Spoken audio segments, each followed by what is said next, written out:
Welcome. It's Sunday. It's time for Shenanigans. The band is here. The super burnt white boy in New Jersey is here. That's a nice sunburn. Little pink. Look at that. Oh, that doesn't burn at all. And then my Puerto Rican, I don't really burn brother, the Uncle VR is here. What's up, buddy? I'm a little burnt. I'm a little on the half toast side. The good toast side. Yeah. You're not fluorescent. I'm fluorescent. You could cook an egg on my triceps right now. Just touching them, the heat is bad. So I'm gonna wait a minute. I'm gonna let people get in here. For those that do not know, producer JR has been in the lab working to create some new things for the show. What is that, you ask? Well, the first thing we're going to bring up here, so you guys know what's going on in the show. Boom. Booyah. What show is it? Sunday Shenanigans, right up top. What YouTube channel is this? Oh, it's Proud NYJ Fan, right up top. Oh, who are the two guys hosting? Oh, that's Nick and VR, right on the bottom. What team are we talking about? Oh, that's the Jets in the middle. There you go. Little work from producer JR to give a new layout. I'm going to change it up today. We're going to say hello to everyone first, and then for the first time, we're going to do the video. We're going to do the opening video. Which I haven't seen. You haven't seen it. I haven't seen it. You haven't seen yet. So the first one here, and he's still here. He made an early announcement, and I was upset. Producer JR and I were working to get all these things uploaded. And you know what? I'm switching the order up today. Can I do that? Do I have executive authority? Okay. Executive authority. Before we do all that, I'm going to bring our guest in. I don't want him sitting in the back if we're doing all this. He was with us, with me and Jeremy the other night. We had the band back together. Another band. No offense. I'm in two bands. So no heartache there for you. I know. Don't tell your wife. That's a dope shirt. That's Middleton? Yeah. Oh, that's a dope shirt. I just caught that. It was Middleton. Everybody want to go to heaven, but ain't nobody want to die. That's one of my favorites. Absolutely. Awesome. I totally got distracted when it clicked in my head who that was. But let's bring in our guest right now. You know him. You love him. And if you don't, shame on you. Adam, what's up, buddy? Man, Nick, I've been on your show so many times, and you've been on my show so many times, it's not even a surprise anymore when I make an appearance at this point, is it? It's not. No. I don't know what the deal would be. It's like maybe when Carson was hosting and he had the animal people on, or I don't know. It's pretty much that frequent at this point, but good to be here. And VR, how are you doing tonight, my friend? Hey, my friend, this is great to have you on the show.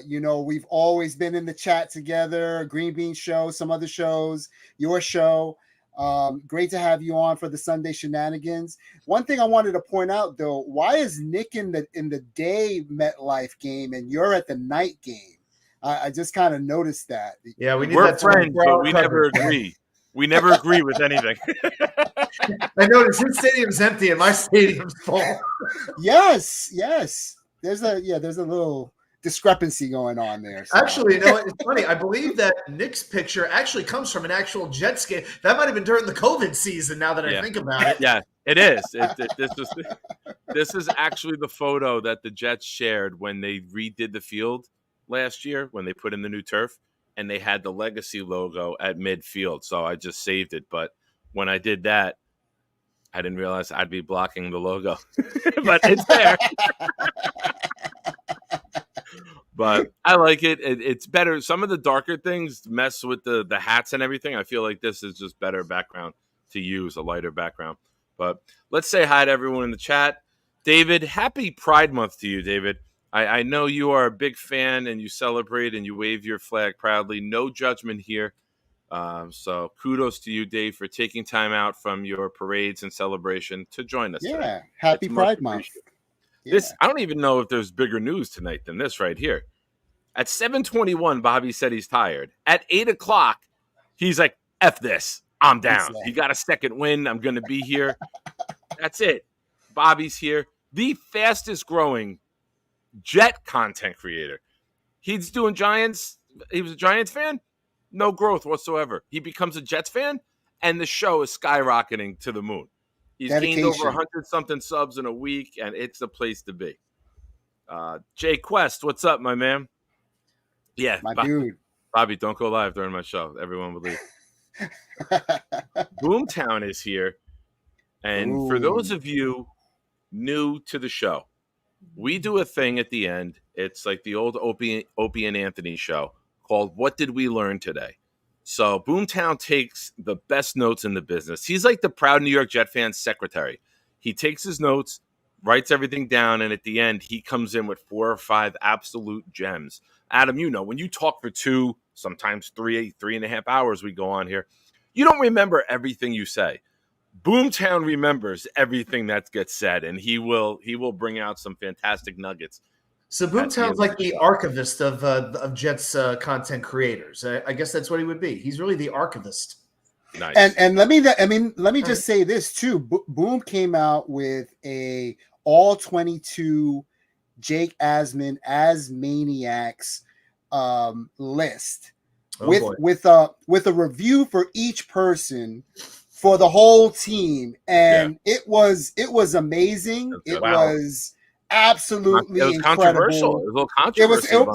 There some controversy, but I stand by the writing of that piece as one of the best pieces that we had from a Nas Maniac fan.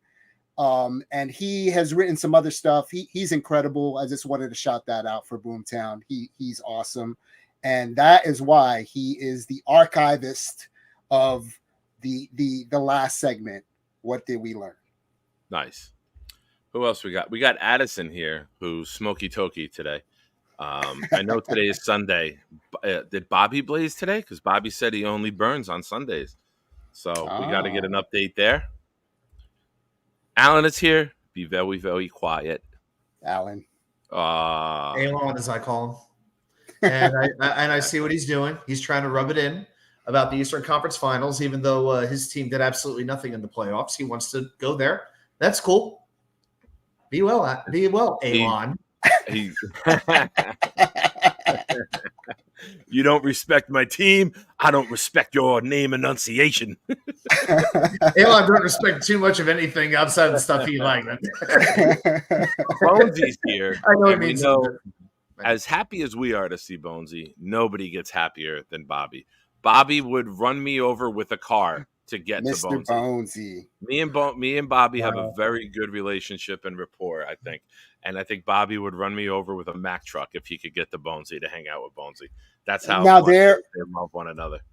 There is a rumor that for the opening night game that there is going to be a quarterback duel between Mr. Bonesy and a certain other gentleman who is a partnership of this show, Mr. Nick Shine.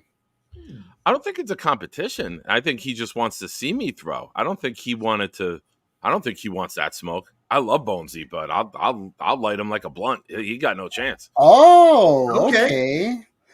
Mr. Bonesy, no chance. Shall we retort, as they say in Pulp Fiction? Just for the record, Raul, I don't like you because I grew up in a Campbell's house. So I'm going Progresso. I think better quality, better ingredients. Like with the chicken soup, it actually tastes like chicken. I'm in the Progresso, but if I could get the Rayo soup on sale, that's where it's at. But only when it's on sale because it's going to cost more, but it's super good. Nice. Our man Yeti is in the house. Yeti. Bunch of chat going on. Aurora is here. Aurora I had the pleasure of hanging out with on the legendary Bobby show the other day. So Aurora, it was nice meeting you. I love putting a face to the name and meeting people, whether it's in person at the game or through other YouTube channels, and it's even seeing them pop on. The only face I did not like meeting was Johnny's, and I think we all agree Johnny is not pleasant on the eyes, and he has that hair. He has that hair, though. Like He just whips it. He's got that Ese Vato hair going, man. No wonder he wears that hat all the time. He has the hair. He I'm pulls waiting it for him out. to come on a show with the flannel with just the top button with that hair. All I can say, boys, he married well. That's all I'm saying. Yes. She married down. She settled. He married up. He married up. That's how it almost always goes, though. Yeah, good for him. Good for Hank him. is here. Hank, who is the recipient of our GoFundMe, which is pinned in the chat. There's two different links. I can share my creation page and I can share the fundraiser page. Give me some feedback in the chat. Let me know is that the link, the right one that you guys can donate to. If you want to test it out with a donation, that would be great. I do have an update. We do have a GoFundMe update. As you guys know, I told you the withdrawals would be initiated on the 31st of every month, the last day of every month, if there's not 31. And where's Hank? Hi, Nick. The first step towards going to my first Jet game is done. I booked my flights. I'm flying out of Buffalo after all, and I'll arrive on Wednesday in the morning, and then he's going to leave Friday night. So Hank will be here. The flight is booked. Got a good deal coming out of Buffalo. So phase 1 is set. In July, we'll get the ticket. We'll work on the hotel next and go from there. So I'll talk to him up there. We'll figure out where he wants to stay, and that's awesome. Yeah. Maybe we'll try to get him near a train station. That way, if he wants to go into the city, he's got that easy access, on Wednesday when he's here all day. And so I'm really excited that this is happening for Hank. And just a reminder, for every $10 donation that you give, you will be entered into a randomizer. Adam, don't yell at me. I had to take a little bit of your thunder here. It's a wheel. We're going to do a randomizer wheel. And we'll enter. So Big Fella, for example, gave $100 last week. He's got 10 chances on the wheel. So they say imitation is the highest form of flattery. So. That's it. Well, Adam's not that old. He didn't invent the wheel, but I just made it better. There you go. He made it upgrade. It's been around forever, but Adam's like, no, I got something that'll make this better. He put some rims. He put some rims on the wheel and made it spin. Yeah, just like in my real life. Yeah. I almost went too far just now with quoting Dave Chappelle. I was like, they spinning, and I almost said the next part of that quote, and it's not. It would have been good. Channel would have been shut down. If you know the Dave Chappelle quote, they spinning. I absolutely know that one. So dodge the bullet there, buddy. Who else we got here? Who else is in the chat? Armand is here. Nate is here. Wild Wave is here. Wild Wave. Third cast of characters today. Jetted Out is in the house. Tony Alexio is here. Tony. Vino showing up and making an appearance. Vino. Man, the king of the one-liners right there. Adam's here. I don't know if anyone knows. Adam is here. Breaking news. Harlan's in the house. Knob Deep is in the house. Knob. We got an all-star crew here tonight. We got the Muscle Man Infrared here. That's my boy, and Mono. Dude, I'm trying to catch. Oh, so just to close up with that, what will you get with your $10 raffle if you are the winner? What we're going to do is we're going to order the new Jet logo mini helmet, and I'm bringing my son in August to training camp one day, and we'll get the white Sharpie, and I'll get him to get as many autographs as he can from players. We'll raffle that off, and then the winner will win the autographed helmet. So I will also contribute with some surprise gifts here and there so that we could have some additional stuff. Nice. So there'll be more than one winner for that night. So are we gonna? Can I make a suggestion? Can we have an on-air production meeting? I love on-air production meetings because you can't say no when it's put out in front of the masses, right? I get you painted into a corner. Could we get maybe some VR custom-made, one-of-a-kind T-shirts, maybe for second place? Oh, okay. And then we'll think of a third place. Well, we'll do a couple prizes. maybe in the chat which of the shirts that I wear on the shows you like the best, and I'll throw a couple of those on there for on the kettle for some prizes. By the way, Nick, just make sure he does not get Alan Lazard's autograph on the helmet, because then it won't be worth anything. Alan would drop the Sharpie. We'd be all right. It would depreciate. It would depreciate the value of the helmet. We'll drop the helmet; it'll crack. Even Nikki knows. Nikki met Alan Lazard. He was at the Woodbridge, the brewing company, last summer. Getting wasted? No. It used to be JJ Biddings in town. I don't know if you were ever up here. It was like a microbrewery bar right next to the Woodbridge Police Station on Main Street, and the Quick Check right there. And it used to be a microbrewer place. And then someone bought it. My friend's cousin bought it and redid it. And he has WWE, Rangers, Devils, Mets, Yankees, Jets, Giants, past, present, constantly showing up. Strawberries there later this month. People nonstop. And Alan Lazard was one. And I was on crutches last summer, as and one of the guys who runs the football program in town said, "Hey, we got a couple extra tickets. You and Nikki want to go meet Alan Lazard? We're bringing the kids." I'm like, "I can't." I'm like, "You want to take Nikki? He's here with me. He would love to go." And he went and he met Alan Lazard. So Nick would even be like, "Nah, we're good, bro. I've been there, done that. Move down the line. I'll get Max Mitchell instead." I'll pass on that. So, and at least we only have one target that we're going after during the off season. That's definitely an improvement from previous seasons. Is Jason Brownlee around somewhere? Yeah, we'll give it. So, to everyone else here and all of the comments in the chat, I see GVH showed up, Clancy's here, and to the rest of you, thank you. So now it is time. We are going to show the brand new introduction video for Sunday night. See, so when the comment comes up, it shifts Adam up. And then when the comment goes away, he moves back down and he's blocking that. So I think with my OCD, I'm going to go here with this. And then when we put a comment up, it just covers that. Okay. Yeah, that looks good. Old man technology. I know what you guys are going to say. So for the first time, the world premiere of the Sunday Shenanigans opening video. Enjoy.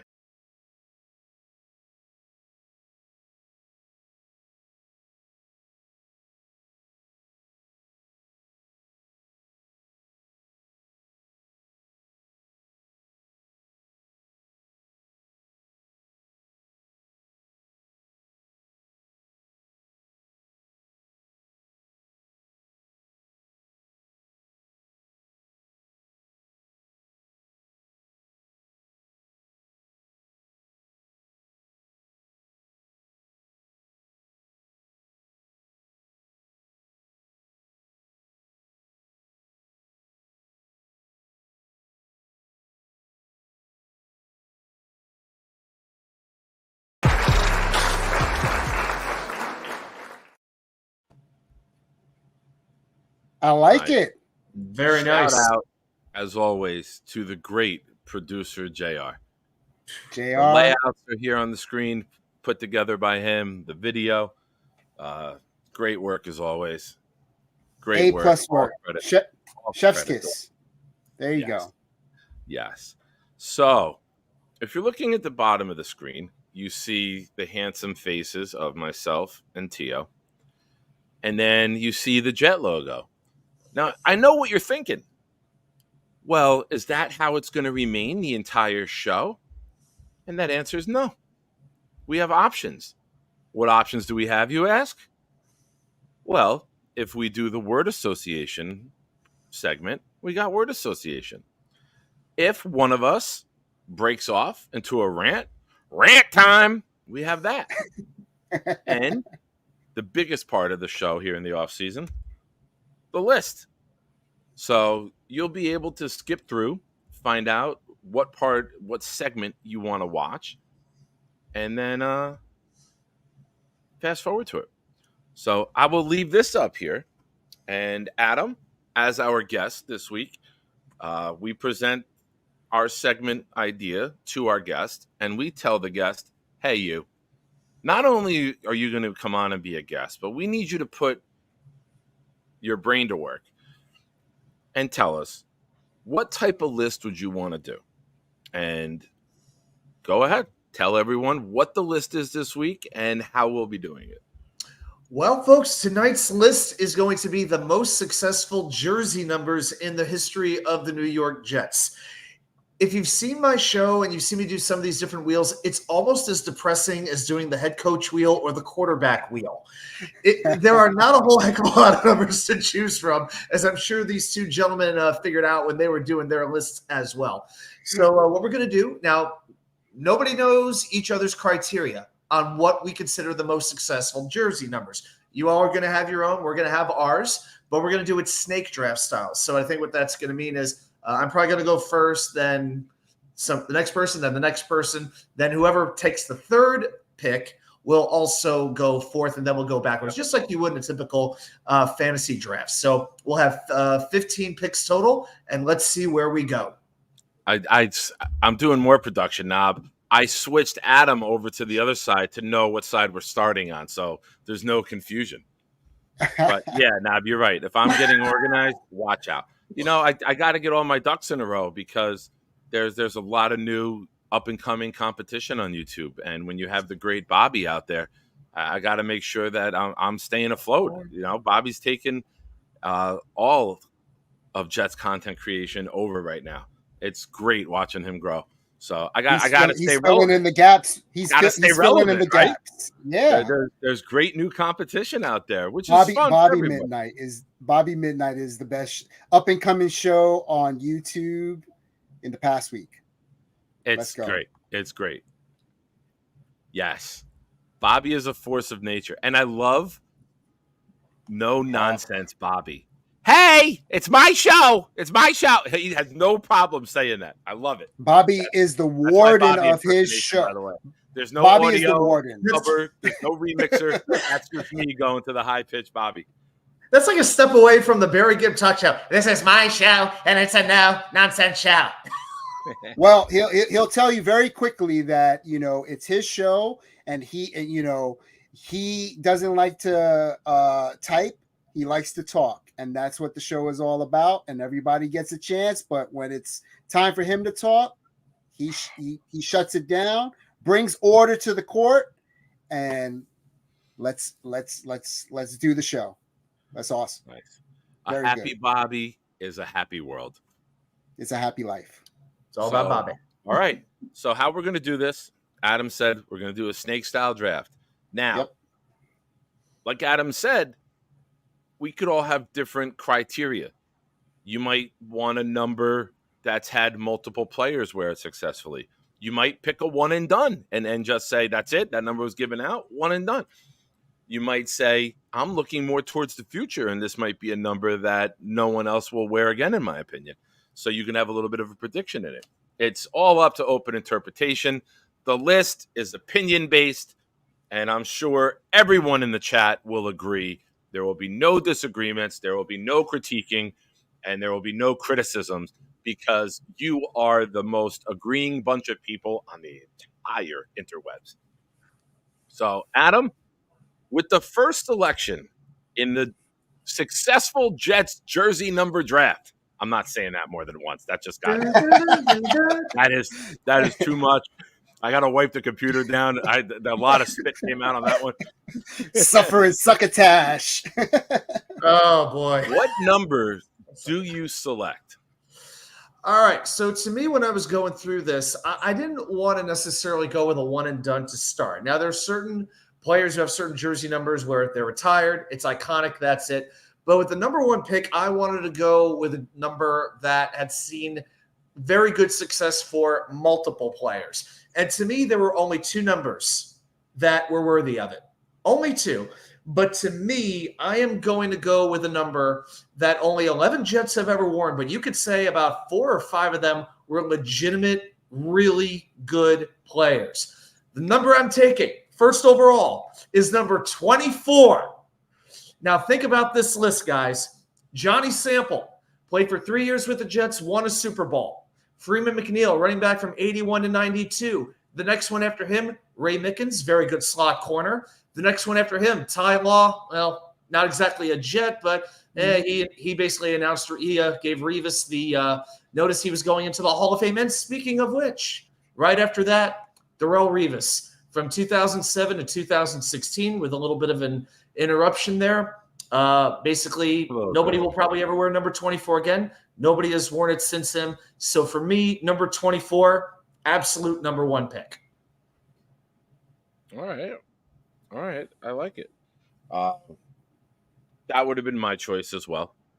That would have been my choice. I can see the way you were grimacing. I could tell. Yeah, whatever. It was so obvious.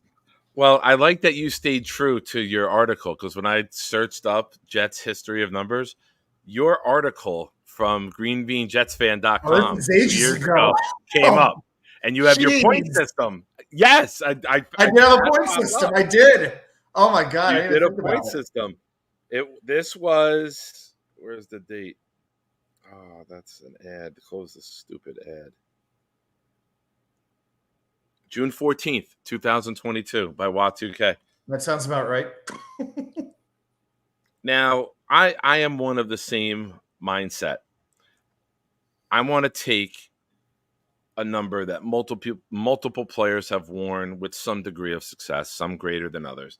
Not every number needs to be a retired number to be a successful number, in my opinion. When it's a number that multiple guys get to wear, there's a better chance of the number being more having more notoriety, right? So with the second pick in Jets history, I will take number 99. I will take Mark Gastineau. I will take Brian Thomas. I will not mention the Dolphin that wore it one year. And let's not forget Hugh Douglas. And then one of our captains a couple years ago, Steve McClendon, wore it. Yep. And even now, first round pick, Will McDonald. So I think that's a number that shows my bias for defense and defensive players. You know, when you have a number like 24, cornerback, running back, you got multiple players. I've always been a defensive fan, a pass rusher fan, and I like that number. It's no knock on any of the other numbers, but this is my choice here. So, Tio, you have two back-to-back. So I have back-to-back. So, you know, like in the fantasy drafts, you kind of try to take advantage of the wraparound in the snake draft. And so that's what I'll try to do now. Contrary to the reach around that Knob will pay for on a random Wednesday night. But go ahead. You should be watching my show on a Wednesday night. It's a night out. Hey, can we trade picks? You don't pay for a reach around till well after midnight. Relax. How would you know? I used to get paid on Wednesdays. They don't call it hump day for nothing, right? So. Well played, sir. Well played. That's a pretty bow on the end. So what do you got, buddy? Yeah, you look at did Don say something in the chat? Yeah, you got to pull up some of those chats. What did he? I can't wait to meet that SOB. I can't wait. Even Hawk with the comment before, I needed the money. Hawk's got to pay off those Jake memberships, so he's giving handies out on the local corner right now. 25 from what I hear. I think I saw 24 were left.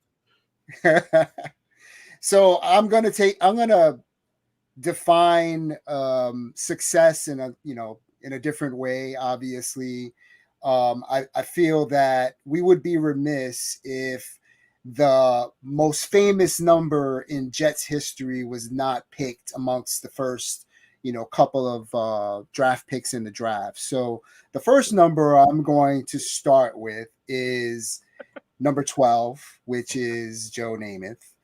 And consequently, only one other person actually wore number 12, which I believe it was Al Daro. Yeah, and who is that anyway? Three guys wore it, but they're all Titans, so it hardly even counts.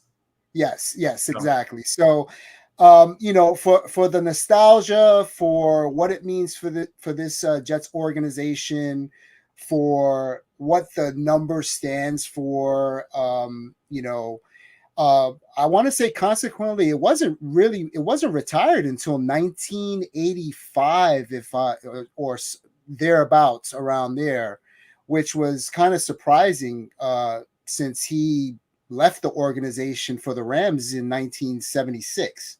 So all that being said, you know, 12 stands out amongst all fans, all Jets fans, either old or new, as the premier number, the number that stands out the most in Jets history. And I mean, currently now, because we haven't won a Super Bowl since that number, you know, and that quarterback was the quarterback that brought us there to the promised land.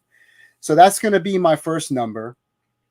And then so Nick took my 99, and I really just with the nostalgia, I you know, I love Mark Gastineau. I thought that number was a number that, just seeing the number, you just kind of you kind of look at it and you just know the movie. I mean, you start to gesticulate in your chair because you're doing a sack dance, seeing Mark Gastineau and 99 in your head. So thanks, Nick. I'm going to be a little different with the next number. And I thought I was going to do a play on numbers because I was going to do 99. The next number that I'm going to pick is number 1. And this is, you know, when we talk about who is the face of this franchise right now, the face of this franchise and arguably the NFL is Sauce Gardner. And I'm basing my draft pick on what the number is going to become moving forward. Okay. Throughout history as being a successful number. Now, only a few other players have worn number 1. I want to say Mike Nugent. Don't say anything. I was like, this would be a good trivia question. They wanted trivia. The question I just thought of was what Jet were number 1 the longest ever, and you just gave it away. Well done, Uncle VR. Oh, I'm so sorry. I'm so sorry, but yes, it's okay. I just thought of it. Was Mike Nugent a draft pick that we drafted like in the second round as well? Second round. We didn't have a first round draft pick that year. Doug Bryan revenge pick is what that was.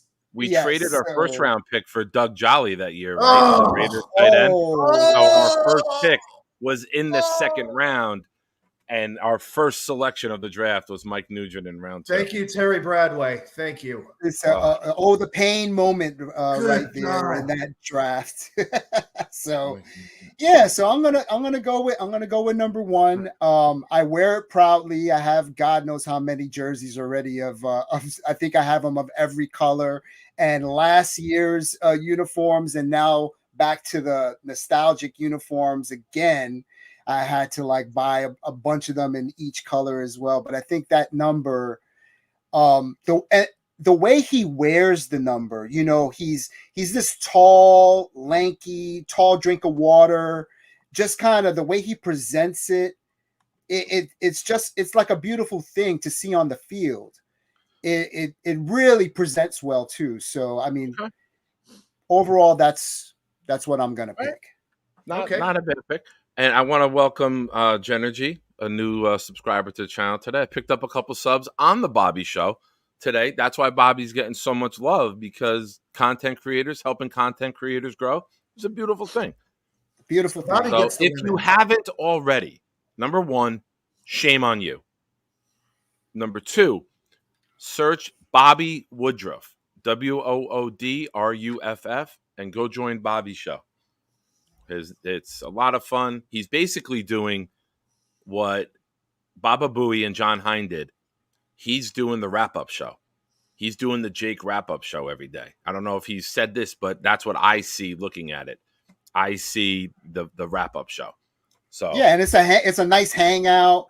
Everybody gets to just kind of talk freely about, I mean, Bobby does trivia. We talk Jets and we talk nostalgia, and we get into other subjects that it's still a family show, but it definitely good stuff, and we get to know each other. It's like a kind of a family gathering. So Yep. good stuff on Bobby's show. So with my next selection, anyone who knows me and has heard me talk about this player is going to be very surprised that I chose this number. When I look at this number, there's been 3 different notable players to wear it. We're entering year 22 of a player wearing it. They've all been very successful. And I am choosing number 57, notoriously worn by Mo Lewis, Bart Scott, and now CJ Mosley. As much as I bitch about Mo Lewis' decision to hit Drew Bledsoe when he was clearly going out of bounds, I'm not going to go there. It's a day of joy and reminiscing. I have to say that to have 3 people who wore it, 3 people who played on winning teams, well, Mosley will this year, people who've worn it into the playoffs, as Mosley will this year. Give me number 57 as I am building my all-time defense. So at 99 on the edge, 57 at linebacker. You want to go inside? You want to go outside? You want to go 4-3? You want to go 3-4? I got you covered with number 57. We can cover 3 linebackers in number 57. So I got my edge rushers. I got my linebacking crew. Adam, I passed the torch to you. Was that a number that you were looking at or not yet? 57 was definitely on my list, but I had it a little bit lower in the countdown or on my list. As a matter of fact, I do have to say this. My number that I'd rank number 2 has not even been said yet.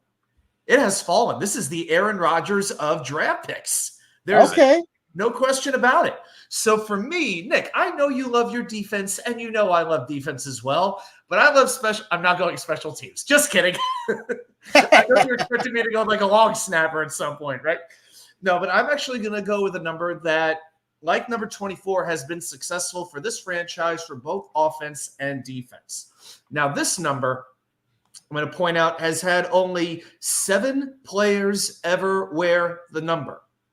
But it has not been retired yet, nor will it be retired, I think, in the near future.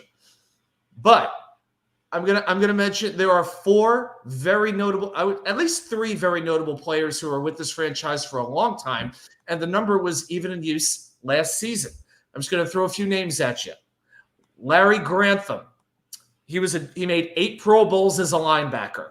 Dan Alexander, a guard for 12 years, 77 to 89.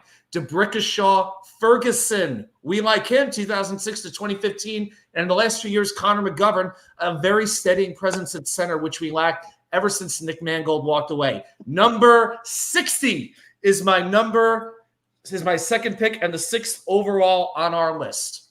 6-0. Nice. I like it. Good choice. Yeah. Well, now you are like VR, where you get to sit here and pick twice now. I do get to pick twice. All right. So who are you looking at now with your second choice? Okay. So at this point now, it starts to narrow down a little bit. Now it gets a little bit harder to find numbers where multiple players were really, really good. And sometimes you just have to go with pretty much the best number where there's not a whole lot of fat. There's just meat on the bone. And there is another number in Jets history, and only 2 players have ever worn it. And one of them was a punter, and that was Dave Jennings. But that's not why I'm going to go with this number. I'm going with number 13 for the great wide receiver, the best in Jets history, Don Maynard, who retired as the all-time leading receiver in yards in NFL history when he stepped away from the game. I think Maynard gets very overlooked. I think Namath pretty much gets all the attention. But Don Maynard was a fantastic receiver, pretty much a career-long Jet, and I think he made that number so good. Nobody else wore it outside of Dave Jennings, and that is really special. Also a Hall of Famer. So with the number 7 pick on our list, it's going to be number 13. Okay. Very solid. This might not be the best number worn remaining, but it's a number that I respect and I want to make sure that I get to speak about. There's been a lot of people that wore this number. And the main guys who've worn it were Abdus Salam, Nick Mangold, and now Olu Fashanu. I'll take number 74 because you have Nick Mangold, who is a 7-time Pro Bowler and should be Hall of Famer. Not first ballot, but he's a guy who should eventually get in with his resume, I believe.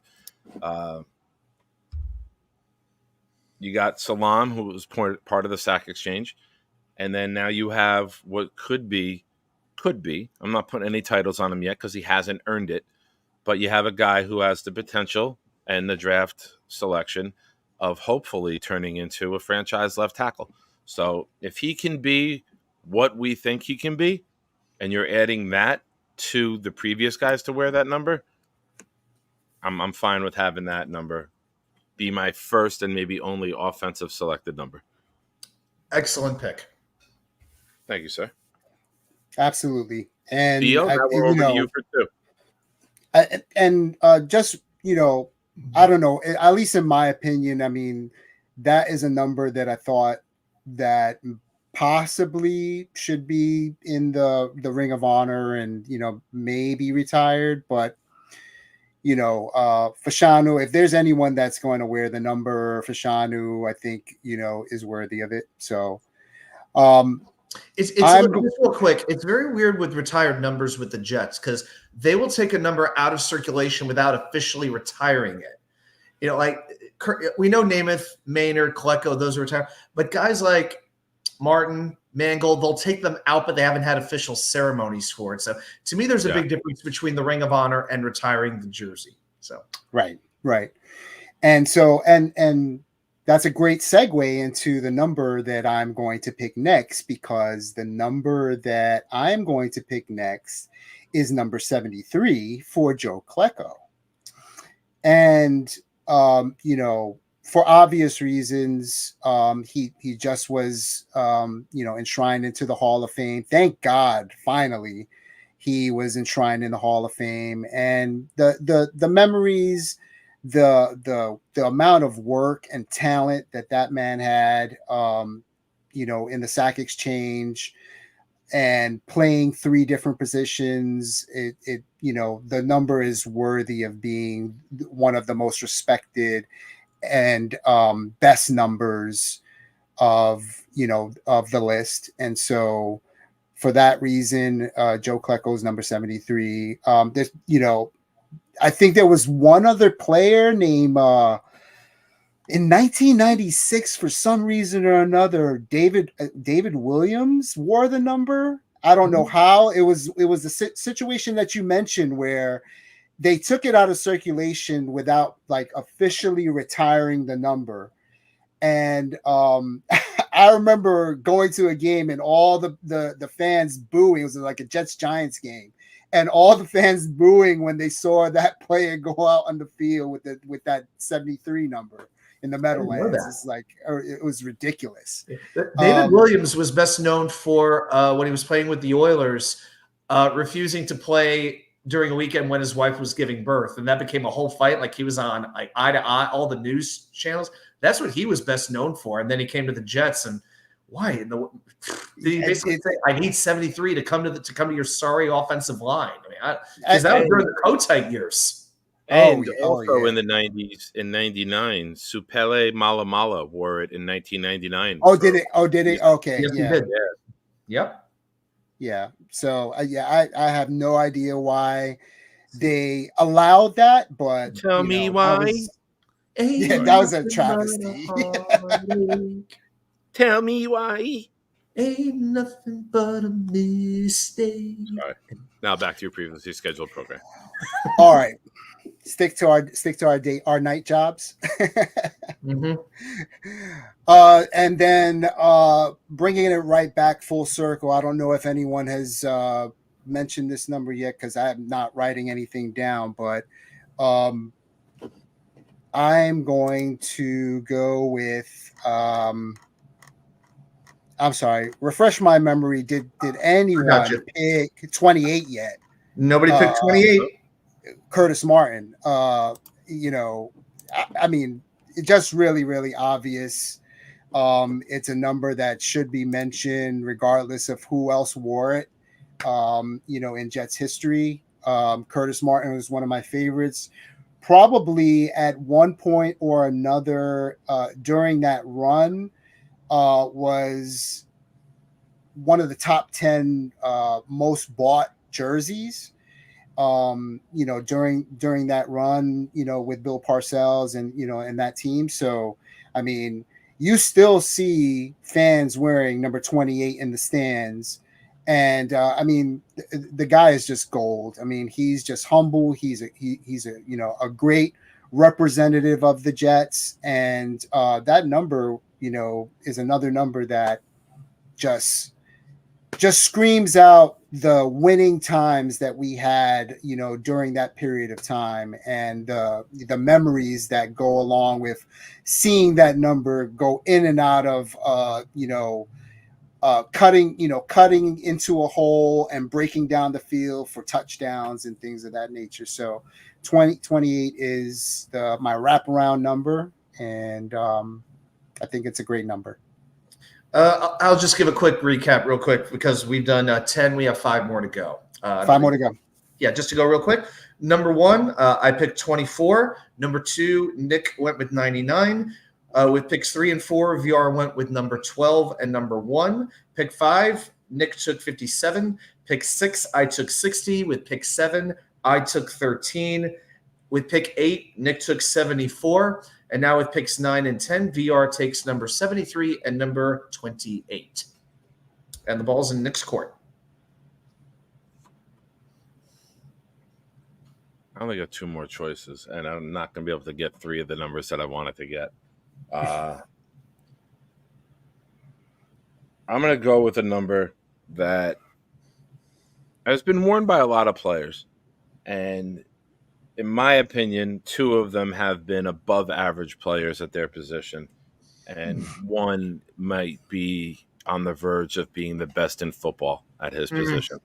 I will take number 20, and I will take it for many reasons. Some of the notable names that have worn it were Richie Anderson, fullback, Thomas Jones, running back, Marcus May wore it shortly, Kyle Wilson wore it. Not that it was very good when he wore it, and now Breece Hall wears it. So number 20, future number 1 running back in the NFL, future NFL touchdown scoring leader, future 2,000-yard rushing running back, future rushing and receiving for 1,000 yards in a season, future 100-catch out of the backfield running back, Breece Hall. So you took number 1 for all your reasons, present and future. Yes. I'm going to take 20 with some good history with it, some above average history for the Jets, because we know we have a lot of shit numbers out there. We won't say which one because Hawk will get in a tizzy, but we know which one's a shit number. And we will we'll move on. Yeah, I thought about 20 for about 3 seconds. Then I remember Kyle Wilson wore it, and I crossed it right off the list. You ruined it for me. Toast. We can still redeem it, but yeah, Kyle Wilson, that is maybe my least favorite Jets draft pick of all time. It is right up there. Yeah. Hold on. Nate's got a comment here. You lose points for Kyle Wilson. Number 1, you haven't learned how to pick up on my sarcasm yet.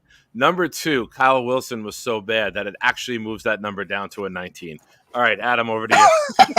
You still haven't recovered. You ruined my Christmas. I was in San Diego. Oh my God, I was inconsolable the next 2 days. I just could not be talked to for 2 days. I was such a wreck. Oh my God. Anyway, we haven't been in playoffs since. Okay, so I have pick number 12, and then I have 13 as well. Okay, So at this point, I am going with another lifelong Jet with an all-time great Jets number. Now, this number has been worn by quite a few players, but the potential of that number has not been realized yet because I think one of the best Jets right now wears this number, and he still has something to prove, but I think his ceiling is high as can be. The number is 75. And the reason for that is, first of all, Winston Hill played with the Jets from 63 to 76, more Pro Bowl appearances than any other Jet in history. That's first and foremost. After that, I also wanted a chance to say the name Siupeli Malamala from 1993 to 97. He wore it, and he actually wore it pretty well. You did better than me saying it. Yep, there's a lot of very good there. Yeah, this is very good. Also, C.J. Mosley wore it. Not that C.J. Mosley, the defensive tackle C.J. Mosley, but a C.J. Mosley nevertheless. And yeah, after that, you know what? A couple of random guys, but now Elijah Vera Tucker wears it. I was so thrilled when the Jets made the trade to get him, and we have seen how dominant this running game is when he is in it and how putrid it is when he is not in it. So I think I'm taking this number a little bit based off potential, but you still have the great Winston Hill, one of the best Jets of all time. And so with my number, with the 12th pick, I'm taking number 75. Nice. Okay. And then I guess I'm on a bit of an offensive line kick with my number 13, with the number 13 pick in the draft.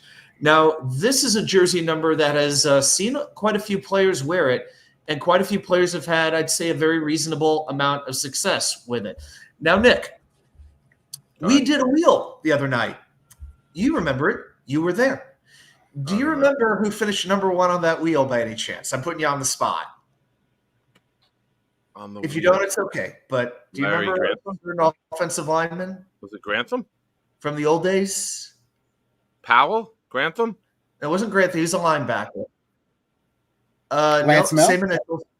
No, not Lance Mel. Offensive lineman, not a defensive player. Rasmussen. Randy Rasmussen. That's exactly right. Was with the Jets for 15 years. The number is 66. Now, he was there for 15 years, but after that, you had Dave Cadigan, who was there from 88 to 93, Pete Kendall from 04 to 06, and then don't forget Alan Faneca and Willie Colon, who stepped in and really helped stabilize that offensive line during the Rex years. They weren't here for a long time, but they made very good impacts on the O-line. And now, also going off future potential, Joe Tippin wears this number. And this looks like a very good anchor. He might be the next Fields, Mawai, Mangold. We could see it. So even though this hasn't been the most dominant number, the most dominant players, the jersey's not getting retired, there has been a lot of very, very good production from it. So with 13, I'm taking number 66. Nice. That you did too, right? You're done? I am done. Fuck. You're never gonna say mine. You're never gonna say my number. So I know I'm good for the last pick. We know it's a defensive number. I don't know if you are. Unless you would have to really surprise me if you pick my number. I am going off of some very good memories by this player. I'm going off of some very good memories by another player. And I'm going with the future of the player wearing this number, who has never played a game for us yet. Oh. But if I'm going offense, I'm thinking about number 17, Braylon Edwards, plowing over people in New England to score. I'm thinking of number 17, Braylon Edwards, with the toe tap in Indy. I'm thinking of number 17, Garrett Wilson, making some highlight plays with the worst quarterback playing football. And now I'm thinking of the human bowling ball, Malachi Corley, wearing number 17. So give me number 17 and let's fuck shit up. Because that should be a shirt with Malachi Corley on it. Let's fuck shit up. You're not going to mention David Clowney or Tim Dwight or Quincy Carter? Quincy Carter. Oh, that's a good one. Chris How about bang, bang, who shot you? Plaxico Burress for it also. Sharon Peak. Yes. I'm looking these up, by the way. I do not have that Ooh. memorized. Sharon Peak. Sharon Peak. Well, Pro Football Reference has, you can search the number and Yeah. it tells you the history and how many years. And then they rate the number with the level The of approximate value, I think they call it. yeah, approximate value of. So if you see a number with a bunch of double digits, like it's a decent number. You know, That's I right. think there might be better numbers than 17, but if it would have been just Braylon Edwards and Garrett Wilson wearing it for the rest of his career, it'd be great. But now it's 17 going to another number 17. It piques my interest, and I wanted to keep that going. I like it. All right, VR, take us home. All right. So with the last pick, the jersey number, is it like the jersey most irrelevant at this point? The last pick of the draft. It's your call, man. However you want to word it. Yeah, this jersey gets a parade at Disney World. A parade at Disney World. There we go. Yes. So think of you mentioned Garrett Wilson, and like kind of the future of a particular number, and so Garrett Wilson doesn't wear number 17 anymore. What number does Garrett Wilson going to wear in 2024? The greatest punter of all times number. The number 5, the greatest Jets kicker of all time. Nice. Pat Leahy. Oh, Patrick Leahy from Ireland. Really? Pat Leahy, who Wow. is currently the New York Jets leading scorer until A-Rod breaks all the records, or someone else breaks all the records this year. Pat Leahy is still, correct me if I'm wrong, the New York Jets No, he is. leading scorer. 20 years as a New York Jet.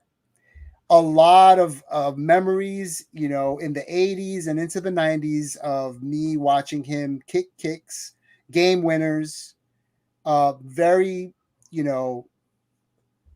was the consistency of the New York Jets, believe it or not, throughout 20 years of being a Jet. So the number 5 number was always on the field for such a long time. And now Thomas Morstead wore it last year.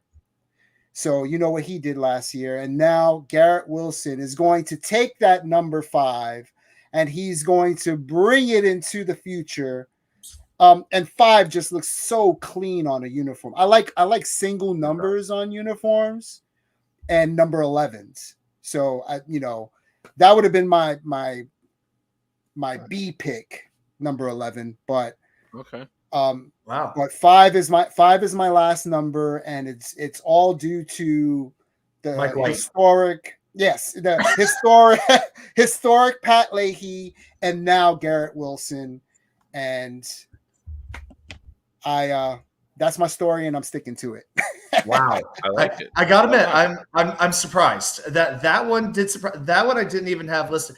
I think if it comes down to a clutch kick, I'd go Nick Folk. But the thing with Pat Leahy, he was very accurate as a short kicker, but with the long kicks, he kind of struggled. I just looked up his career percentage. He made 71% of his lifetime kicks. It may not seem, maybe he made the ones he had to make, and that's probably what's most important. But he was accurate from short, whereas Folk was more accurate from long. So, well, I mean, if you look at like kickers, the life of a kicker, right? If you're bad, you get booted off the team. You go to another team, and you're at 5-6 teams in the NFL as an NFL kicker career.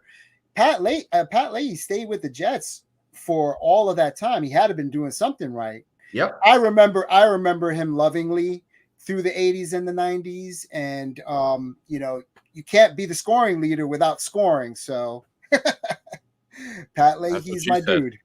Mm-hmm. I don't want to go there. We have women here. Good points on the good points looking that up though. All right, now we'll do a poll. VR, we'll start with you. I know some people have mentioned it. Any number that you kind of look back and wish you got, or if you had another pick, another number that you would take? Is there a number on your list that you? I mentioned the number 11. Like I said, Okay. that one looks clean, and it's definitely not for Denzel Mims. It's for the kind of what that's coming into, and just really looks clean on a uniform and stuff like that. I mean, if you want to say Jim Turner, who was the leading scorer in the Super Bowl, kicking for 10 straight points. I mean, that's the nostalgia behind it, but. In regards to, I'm thinking what that number is going to be, as Jermaine Johnson wears it, and sacks the quarterback like another double-digit number 99, Mark Gastineau. Yeah. Nate kind of stole my thunder here. He's been saying it in the chat several times. Number 31 is that when I said there was 3 that I wanted to get and I only had 2 spots left. I didn't think I'd get 99, but I'm happy that I did. And then I was a little surprised with 57 being there. So I think maybe I reached on 57, but 31 was worn by Cromartie, Aaron Glenn, and top 5 touchdown scorer in Jets history, I believe, Bill Mathis. Yes. So Super Bowl 31's had some good legs. And editor's note, I'm going to quote Bobby, "It's my show." I'm going to pick another one, and I'm going to say number 7 because I grew up with Ken O'Brien, Tyson wore it. Tom Tupa threw it and gave us a little bit of hope with the special teams touchdown pass after Vinny ruptured his Achilles. Number 7 has a number that I had the jersey as a kid. I had 99, I had 7. So just when you wear number 7 in the 80s and 90s, you knew you were wearing the Jet quarterback number pretty much. So just like last year with Tim Boyle. Of course. For those of you who don't remember, Tim Boyle, he of 0 tackles on interceptions last year. Tim Boyle. Ken O'Brien was such an underrated. These names that we bring up. Thank God I don't drink. Ken O'Brien was so underrated, during that time because of the draft and because of Marino and all that, all that stuff. But Ken O'Brien was a really serviceable quarterback, and he rose to the challenge. And I want to say he outdueled Marino a lot of those games against him. So that's what I remember, growing up watching him. And, he was a very serviceable quarterback. I love, hearing about him, seeing that he's still out there and he still talks up the Jets and talks up good times with the New York Jets in his career. So. Yeah, I'm seeing a few other ones. Johnny said, what about 88? Altoon, good one, very good. But, after that, it's like, well, Rich Castor, Anthony Beck, pretty good players. But then you have guys like Jason Morrow. 45 touchdowns. I can't put top 15 on it. To me, that's a little bit lower. That's a lower tier, right? Toon wasn't good enough to get retired. Yeah. I can't put 88 above 80, right? I can't put 88 above 80. I can't put 85. No. The thing with 85, Wesley Walker. But other people have worn 85 since. Yeah, we love Corbett, but Johnny Lamb Jones also wore number 80. There were a few stiffs who wore, because I looked, if a really bad Jet wore the number, that knocked it down a peg or 2 for me in most cases. That's just how I did it. But I'll give you 2 numbers that we didn't mention. That's your emotional side coming out of you. Like, this guy burned me. Nick, you know what I do? I blend the numbers and the emotion at the same time. That's my whole gimmick. That's why I don't do jerseys, so I don't get that emotional attachment to it either. It's another reason. There you go. I'll give you the 2 other ones I had in my top 15 we didn't get to. One of them had a number of receivers, and Nick, I know you're going to have some special interest in this particular one, but I'll go through. Oh yeah, I'll go through the names. George Sauer, leading receiver in the Super Bowl. Jerome Barkham, Santana Moss, and JoJo Townsend, baby. Number 83. Yep, I thought that was worthy of a consideration. And the other one, go ahead. And friend of the show, Green Bean, is going to be like, why the hell did I get 5 clicks on this jersey article from 2 years ago today? Green Bean doesn't even know I exist anymore anyway. It's fine. I'm going to leave But, you to, if you wouldn't mind. Just Adam, you noted them all down, right? You always take yeah, notes, I got right? them all down. Yeah. Just do a recap of each person's team, and I will be right back in a moment. Okay, and I'll give you the one other number I had in mind. Yeah, Nick knows that I have a kind of an attachment to this player, but two particular players, only 8 players wore this number, and 2 of them really stood. Alan Lazard, baby. Does he do that with every guest? What the hell? He did, yeah. He just like randomly shows up and just comes back and does all. It's like a kinds of virus. You shenanigans. can't get out of your computer. Oh, it's the shenanigans in him, and he just Hawk. Hey, Hawk. I took number 24 with the number 1 overall pick, so don't worry, I got you, man. Yeah, Hawk definitely. Yeah, I took I was taking 24 immediately. That was number 1. No, but Joe Fields and one of my favorites of all time. I think one of the most underrated Jets ever, number 65, and Brandon Moore. Oh, okay, yeah, definitely on that line. Oh, yeah. He was here as long as Brick, was as durable as Brick. The only real difference is one played left tackle, one played right guard. Left tackle's the glamour position. It's pretty much. Now, did he make any All Pros? I want to say he made a couple of Pro Bowls, but did he make any All Pros during his career? I don't no, I think he made like 2 Pro Bowls, but no, I think the guard situation, that was always a little bit difficult to for him to get in. So no, but he was a stand-up guy. He was always pretty reliable on the line. Yeah, I mean, like that's a really good number as well. The one other number that from a guy who I thought was really underrated. I mentioned him. I thought you were talking about linebackers, but number 56, Lance Mel, and that particular number. I mean, like he. I mean, other people wore the number not very successfully, but he wore that number, and I remember him, in the 80s, and he was underrated, but not only underrated on his own team, but in his own city, because 56 was on the Giants, right. Lawrence Taylor. So everybody always equated 56 with Lawrence Taylor, and he was kind of the forgotten man. And so just a shout out to him and that number. I don't have the list of plays like in playoff games. Like he made a lot of exceptions. I mean, Lance Mel just always seemed to come through in big moments. Yeah, I appreciated him. He was just like a nose to the grindstone kind of player that just, I mean, was bucket and blue collar player on that field, making the dirty plays, making the hard and tough plays on a day-to-day basis. He did have a little bit of an injury history, but from time to time. Yeah, I want to mention a couple of numbers that the chat's throwing out. Let's see. Matthew Smith wants us to mention 33. Jamal Adams and Adrian Amos need their credit. No, they don't.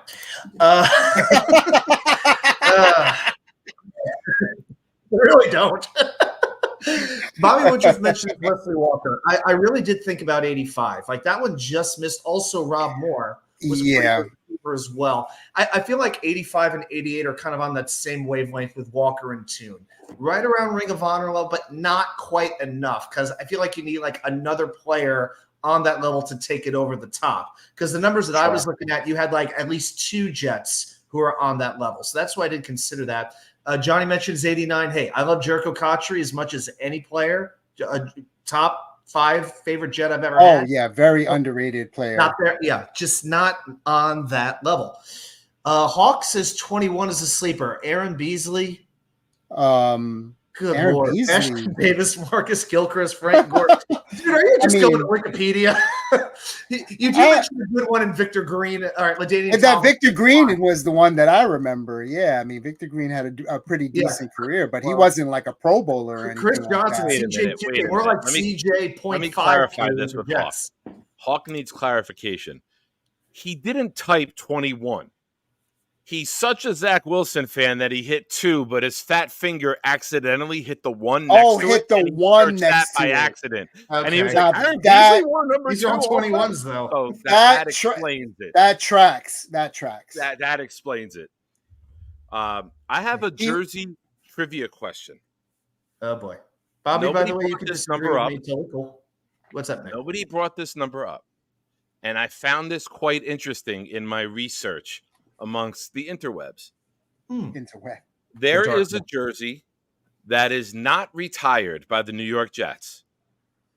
And to my search and my knowledge, this has been the longest. How do I word this?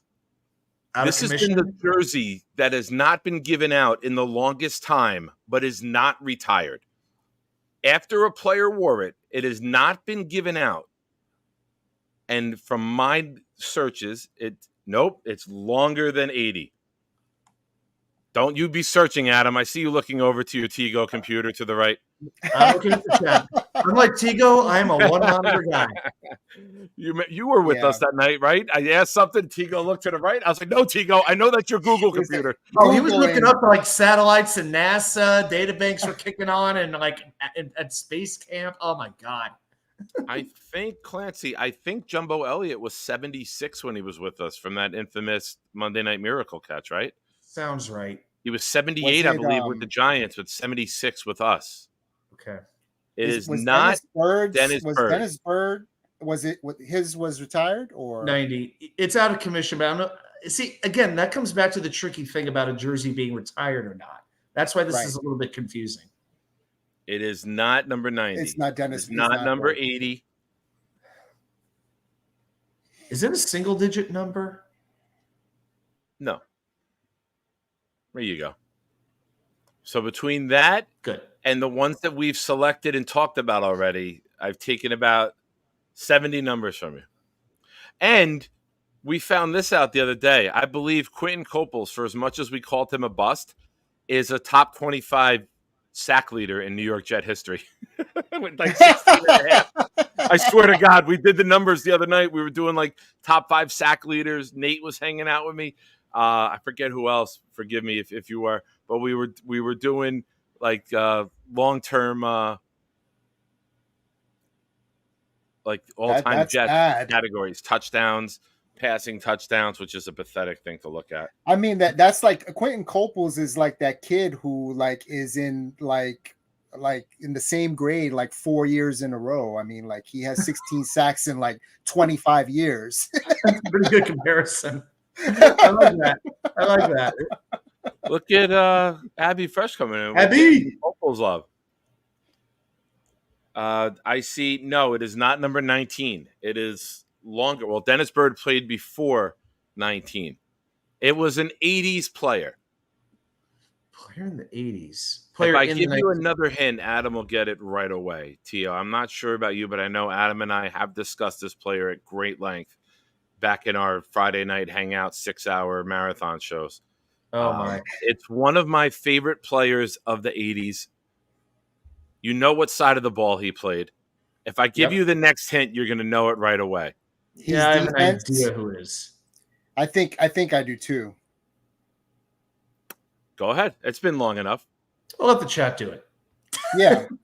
Yeah, it's a good trivia question for the chat. I don't want to spoil anything for the chat. It is not a number in the 40s. I'll eliminate that. We'll narrow this down for the chat. It is a defensive player. Yep. His number has not been given out since the 80s. And it is not 54. Many people have had 54. Marvin Jones, Victor Hobson, other players have had it since.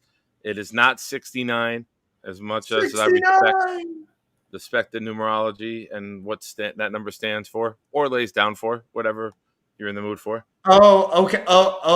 Wait a second. I haven't. Okay, I know who it is now. At least I think I know who it is. You know who it is. That's what I It is not 55. It is not 56. You're getting there now. Keep going. But you're getting there. Very close. Yeah. Yep. All right. This will be the clue that gives it. I believe he is our all-time tackle leader. That's it. Yep, that's it. Mm-hmm. Matthew Smith is right. Matthew Smith got it. It's number 59. No New York Jet has worn number 59 since Kyle Clifton retired. And I thought that was all of this research that I did for this. That was the thing that I couldn't wait to ask you, Adam, because this was your list. And the fact that we didn't bring it up, I was like, ooh, I get to ask the trivia question. So, Adam, thank you. That concludes this week's list. It wasn't quite as painful as maybe we thought. I mean, yeah. I mean, because when we were looking through this, I mean, I went through a bunch of numbers. I'm like, oh my God, this might be hard to get 15 good numbers. But, I think we came up with a pretty good list. We all had our own ways of doing it. Yeah. There were some numbers picked I didn't even have in my top 25 that were on this list. And, that's kind of the fun of it. So. Yep, absolutely. Absolutely. So we're going to do an abbreviated version of this. Okay. Because we're going to, before we do that, we got more people in here watching than when we opened up. If you see the link that's pinned, it's the GoFundMe to help get Hank G from Canada down to his first Jet home game for the first annual Proud New York Jet fan group outing. He's got his plane ticket booked already. And tickets will be available in July. We are doing a group outing. Don't stress about tickets. If you want to sit with us, we're going to be sitting in the upper deck end zone. We're going to have a really good group. If we get the 30 tickets sold with the code that I provide you in July and the link, we will have another wheel raffle. Not to steal your thunder, Adam, I apologize. We will have a wheel raffle to give out the selections that will go into the game on the field pregame if we get the 30. Yeah, so we're gonna have a flag football game with the quarterbacks of Nick Shine and Mr. Bonesy in the tailgate for that game as well. So stay tuned. No, but I tried to find a nice way to say this, but Knob coming in his knob way, kicking in the door, waving the 4-4 like Biggie. If you're not throwing in for Hank G, you ain't shit. But Knob. That's Knob being Knob, and we love Knob. He's a very big supporter of everything New York Jets and content creation. Knob he says it tongue in cheek. But Knob is taller than me. He's bigger than me. So I do not want to piss Knob off. I do not want to upset the man. So you shouldn't want to upset him either. You should listen to him. Help Hank out. We got the flight taken care of, and we'll get the ticket taken care of in July.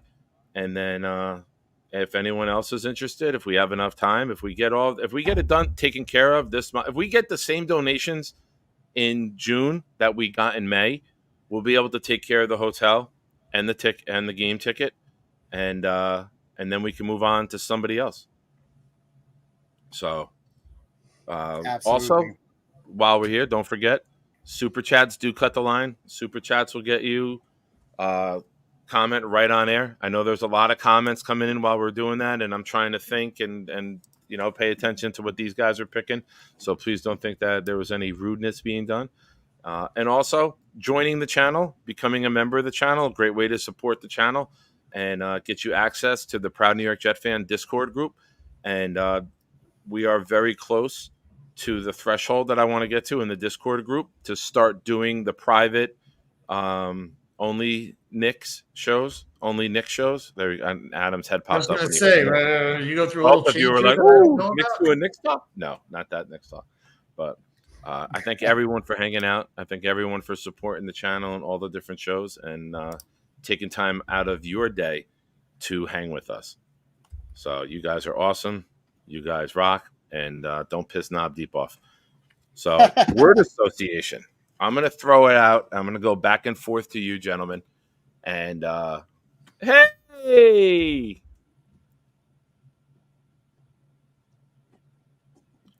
I don't even comment for Bobby. We just wave. VR, give him the wave. Bobby! Bobby! Yeah, put that in the intro video. Bobby has been a member of the month for one channel and says, Nick, VE. He doesn't even he's not behaving. He doesn't even know your name, but we forgive him. We know who he means.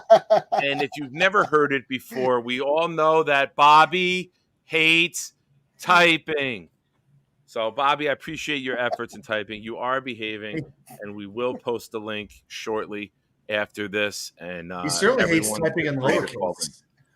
He does not know where the caps lock button is, but let him rock. He's Bobby. It's Bobby's world. We're just living in it. And shout out to anyone who remembers Howie Mandel doing, "Hello, my name is Bobby." He used to do the little Bobby Kid cartoon back in the 80s. Nobody with Bobby's World? Bobby's World. I'm not Bobby's that hip, World. dude. Howie Mandel did the voice of a little cartoon character called Bobby's World. Oh, okay. After the show, check it out. Oh, shout out to VR who just donated to help the GoFundMe. Thank you, sir. Dropping the hammer on the table, getting himself a $50 donation and 5 chances in the raffle. Shout out to the co-host. Shout out to Tio. Shout out to the uncle. Shout out Let's to do VR. it. Let's do this. All right, Awesome. everybody, Awesome. follow my lead. Awesome. Let's go. Awesome. First day of June. First couple of days of June. So let's do it. I'll start it off right. Let's go. And since we're in June, I do want to mention something.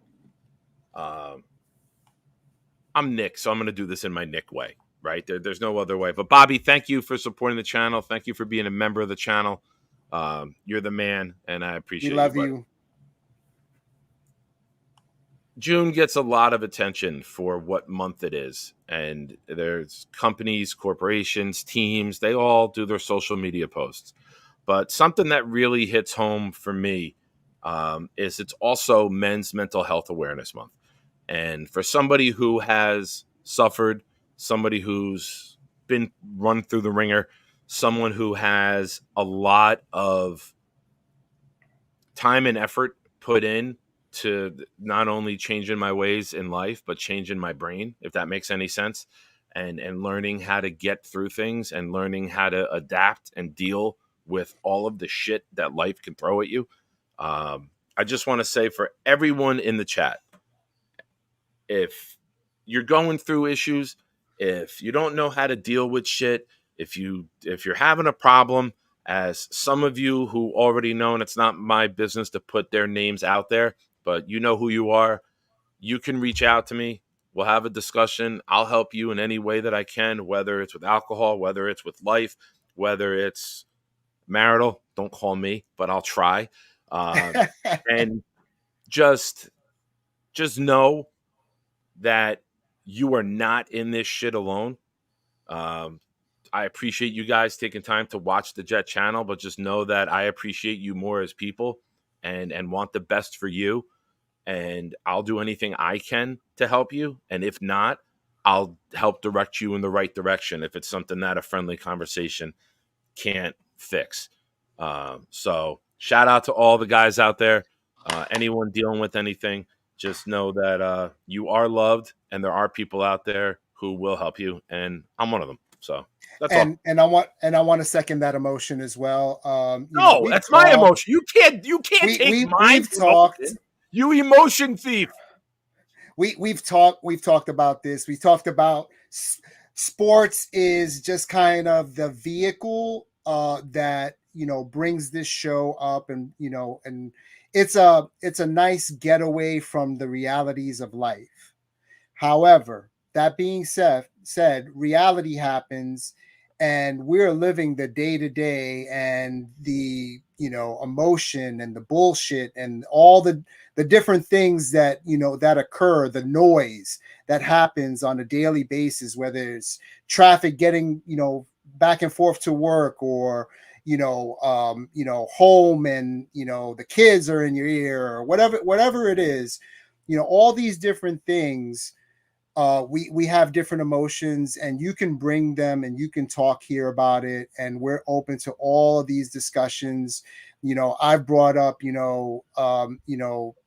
the past, being 13 years sober myself, and those particular situations. I'm also I was a licensed mental health counselor in California for 7 years. I have a background in counseling. That's something that is professional, but in my own personal way, dealing with stuff and dealing with the day-to-day life situations. I'm open to anyone reaching out to me, talking, This is a loving community. That's what we're trying to develop here, this show. And we're here for you, whatever it is. Anytime, feel free to DM me, talk to me. You know what I mean? I will be here if I'm a good listener, and if you need advice or just to talk amongst brothers or sisters, we are here for you. And that's what this month is about too. Our mental health. We need to also be cognizant of our lives, our emotions, and our day to day, and be balanced. I always say you have to have physical, mental, emotional, and spiritual balance to help with your day to day. Always. Yep. So it always has to be on an even keel. All right, let me get off my pulpit. So. I guess the only thing that I would say to throw in with going through some of the recent life changes that I have, every once in a while, it's just a good thing to take a break, to decompress, put your phone down, get somewhere quiet, whatever it takes, whether that's out in nature, whether that's in church, wherever you can get a little peace of mind, a little bit of quiet, do some reflecting, pray, write some stuff down, whatever it is that you need to do. But getting away from distractions in this busy, crazy life that we all live, you could take one day, you could find a way to take one day or even half a day if you can, and do it. Yep. Solitude could be a great thing. And with all the busyness that I've been going through, it's a good thing that I'm trying to do a little bit more of. So just one little Absolutely. Absolutely. And to the young ignorance in the room, I mean Matthew Smith, I'll sleep when I'm dead. Like, Matthew, we were all invincible when we were your age. We all thought we could just do whatever we want, conquer anything. As we get older, wisdom comes with it, and your approach on life changes. So listen to me, you young whippersnapper. Get off my lawn. You with your loud music and the hippie hoppy. Back in my day. Shout out, the GoFundMe is now at $431. Hawk with a $10 donation. Our man Daniel Murphy with a $10 donation. VR dropped 50. Midnight Mike dropped 25 the other night after hopping on and spending some time with him. And Clancy gave 30 as well. And Bonesy gave 20 after meeting Hank the other night. So we're getting there. We're getting there. Yeah. Yeah, Hawk. I'll sleep when I'm dead, but definitely by 11:30. that's when we AM. Hawk. Yes. So that's awesome. All right. Awesome, everyone. Thank you so much. Hank is appreciative. This is going to be a really fun time. We can't wait. This is going to be fun. So can't wait. I'm so happy I got 99 to 57. Like, I felt like I 57. Won. 57. Yeah, whenever you go into like a draft, you go into like a fantasy draft, you're like, all right, I'm picking at this spot. I could target this, and then on the swing back, get this. I'm happy. I hit the two that I was happiest with. So, I couldn't believe I got my number 1 and 2 picks with picks 1 and 6. I couldn't believe that. Who was your second one again? Remind me. Yeah, number 60. Excuse 60 was my number 2 ranked number, and I got it with the number 6 pick. I was stunned. Yeah, and I knew you would go there based off your article. Very thoughtful of you, but hey, if you want to, it's nice to know that I'm the one being researched now. It's very interesting. Yeah. I was like, wait a minute, I know this guy, Scott. Big time. All right. So, Adam, since you're the guest tonight, I will give you. You know what? I'm going to go random. I know VR, we usually do categories, right? But I want to catch you both off guard. So it might be a player, a coach, a moment, a draft selection. It might be anything. We're going to go off the rails and I'm going to fire out a moment in Jets history or a player, whatever it may be, and you just tell me the first word that comes to mind. And Adam, since it's you, I want to do something that I enjoy doing. I enjoy getting you riled up and I enjoy bringing up something that makes the Y2K fuse get lit. So I'm going to go with something that I think does that. Doug Bryan kicking in Pittsburgh.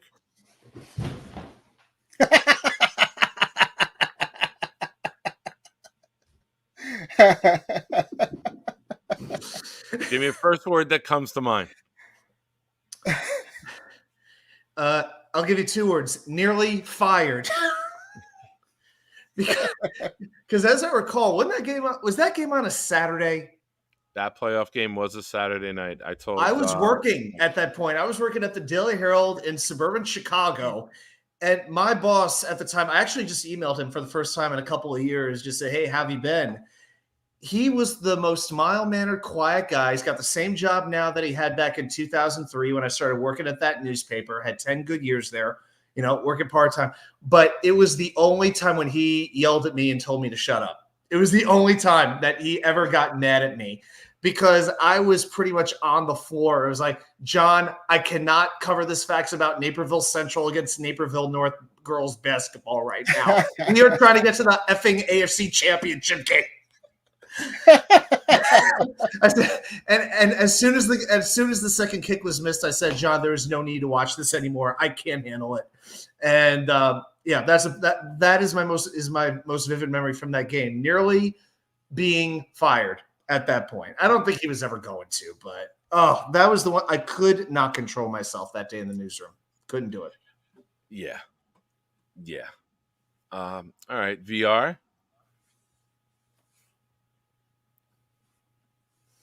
Kyle Brady getting drafted. Kerfuffle.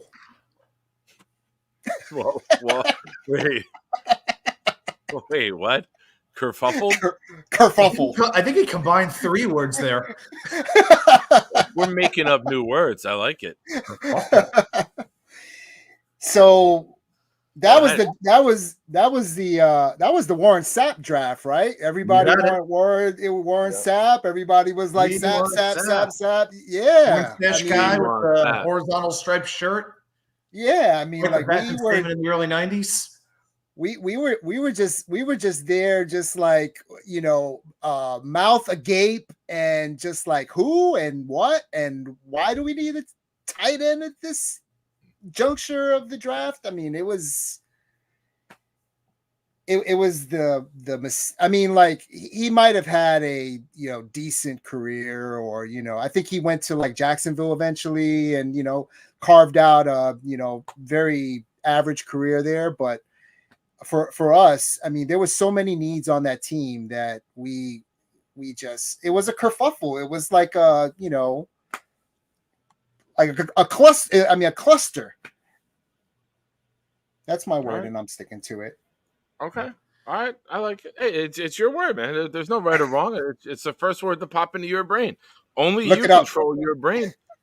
All right, Adam, going back to you. You gonna torture me some more? You want to finish me off?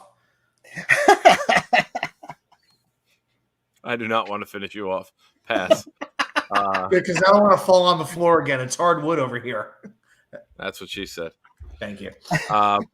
Barney Miller, thank you for the super chat. This is my donation for the free therapy. Barney, that's what we do here, man. It's something important to me, and I just wanted to say that. So thank you for the donation, my friend. You're the man. Okay, back to the torture. Right, Adam. Chad Pennington's celebrations.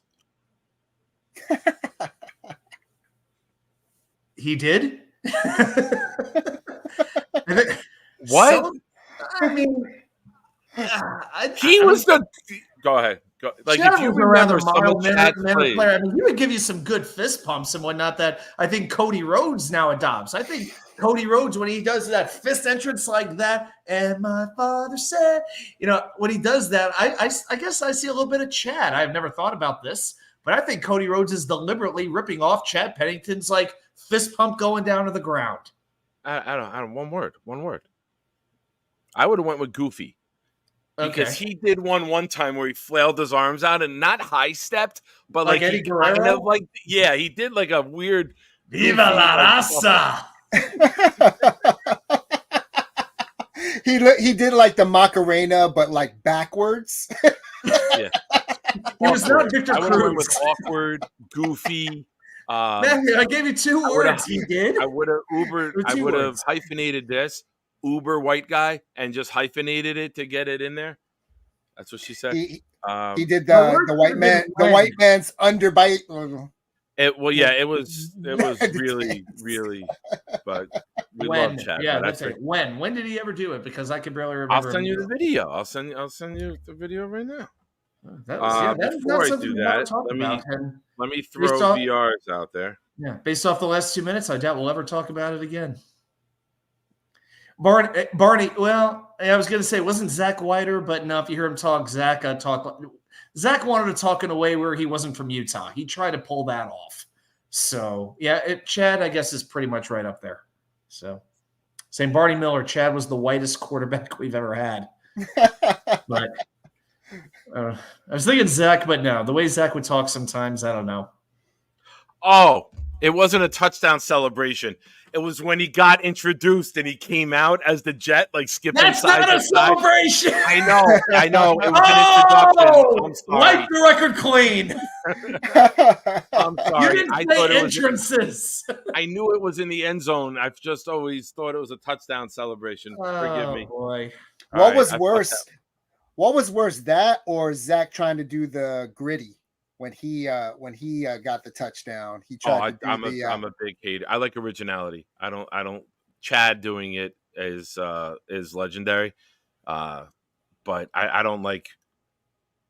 I like originality. Give me something original, and I'm happy. But everyone doing that celebration, I'm not part of that generation. Guys, I got to be honest with you. I can't remember any Jets scoring touchdowns and how they celebrate. We don't see touchdowns. We don't score touchdowns. I can't forget them. I can't remember them anymore. Even when Garrett Wilson makes that's about all I got for you tonight. Even when Garrett Wilson makes the crazy catch in the Buffalo game, what was his celebration? He caught it. He shrugged like, I don't know what to do. He just looked at the crowd and shrugged as Alan Lazard hopped over him. It was like Barry Sanders. Just hand it back to the referee. I think the defense had more celebrations for touchdowns. Jets dance to anything. We remember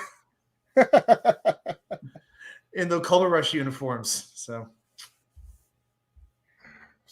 and for the record, I reference this touchdown all the time. That ball was over 64 yards in the air. He threw it from his own 45, and it landed about 5-6 yards into the end zone. So a torn freaking rotator cuff. Yeah. So, but he can't make every throw. All right, whatever. One of the toughest players ever. All right, VR.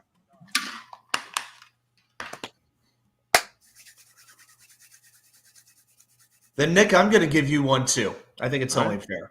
Later on, whenever you're ready. Sean Green's VR. Sean Green's game-clinching touchdown in New England in the playoffs. Oh, heaven!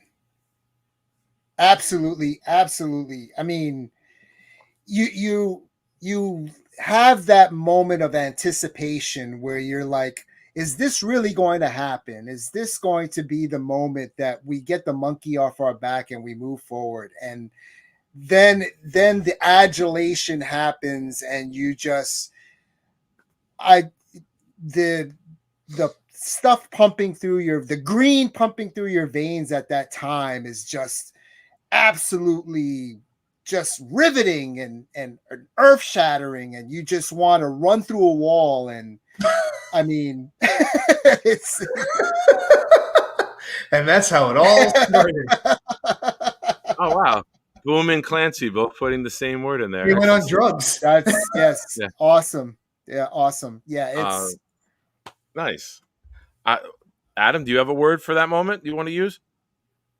I think that's a good enough moment. Disbelief. Okay. Disbelief.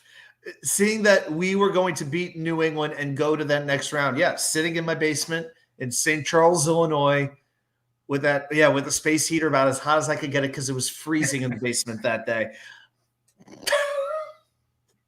Fun. And on that note, I have one word. bedtime. Bedtime. Okay. Do you remember the celebration? Night night. Do you remember the celebration Sean Green did when he scored the touchdown? Oh yeah, he laid his head Night, down. He on put, the the football. night. ball, he put the ball on the ground. Night, It's like, all right, time for bed, game over. Night night. He did It's get the amazing flag. Sean Green did the last time. I mean, he wasn't here a long time, but man, he made an impact when he was like. It was always later in the season with Sean Green. Yeah. You know, it's like you wouldn't even want to see him That until was about great week about him 14, is and then he'd start to take over. I So can hope weird. that Braylon Allen is what Sean Green was. Doesn't Oh, have a great regular season, but as teams get worn down, as the season gets deeper, he got better. And I he would can't run wait through for an number arm tackle. zero.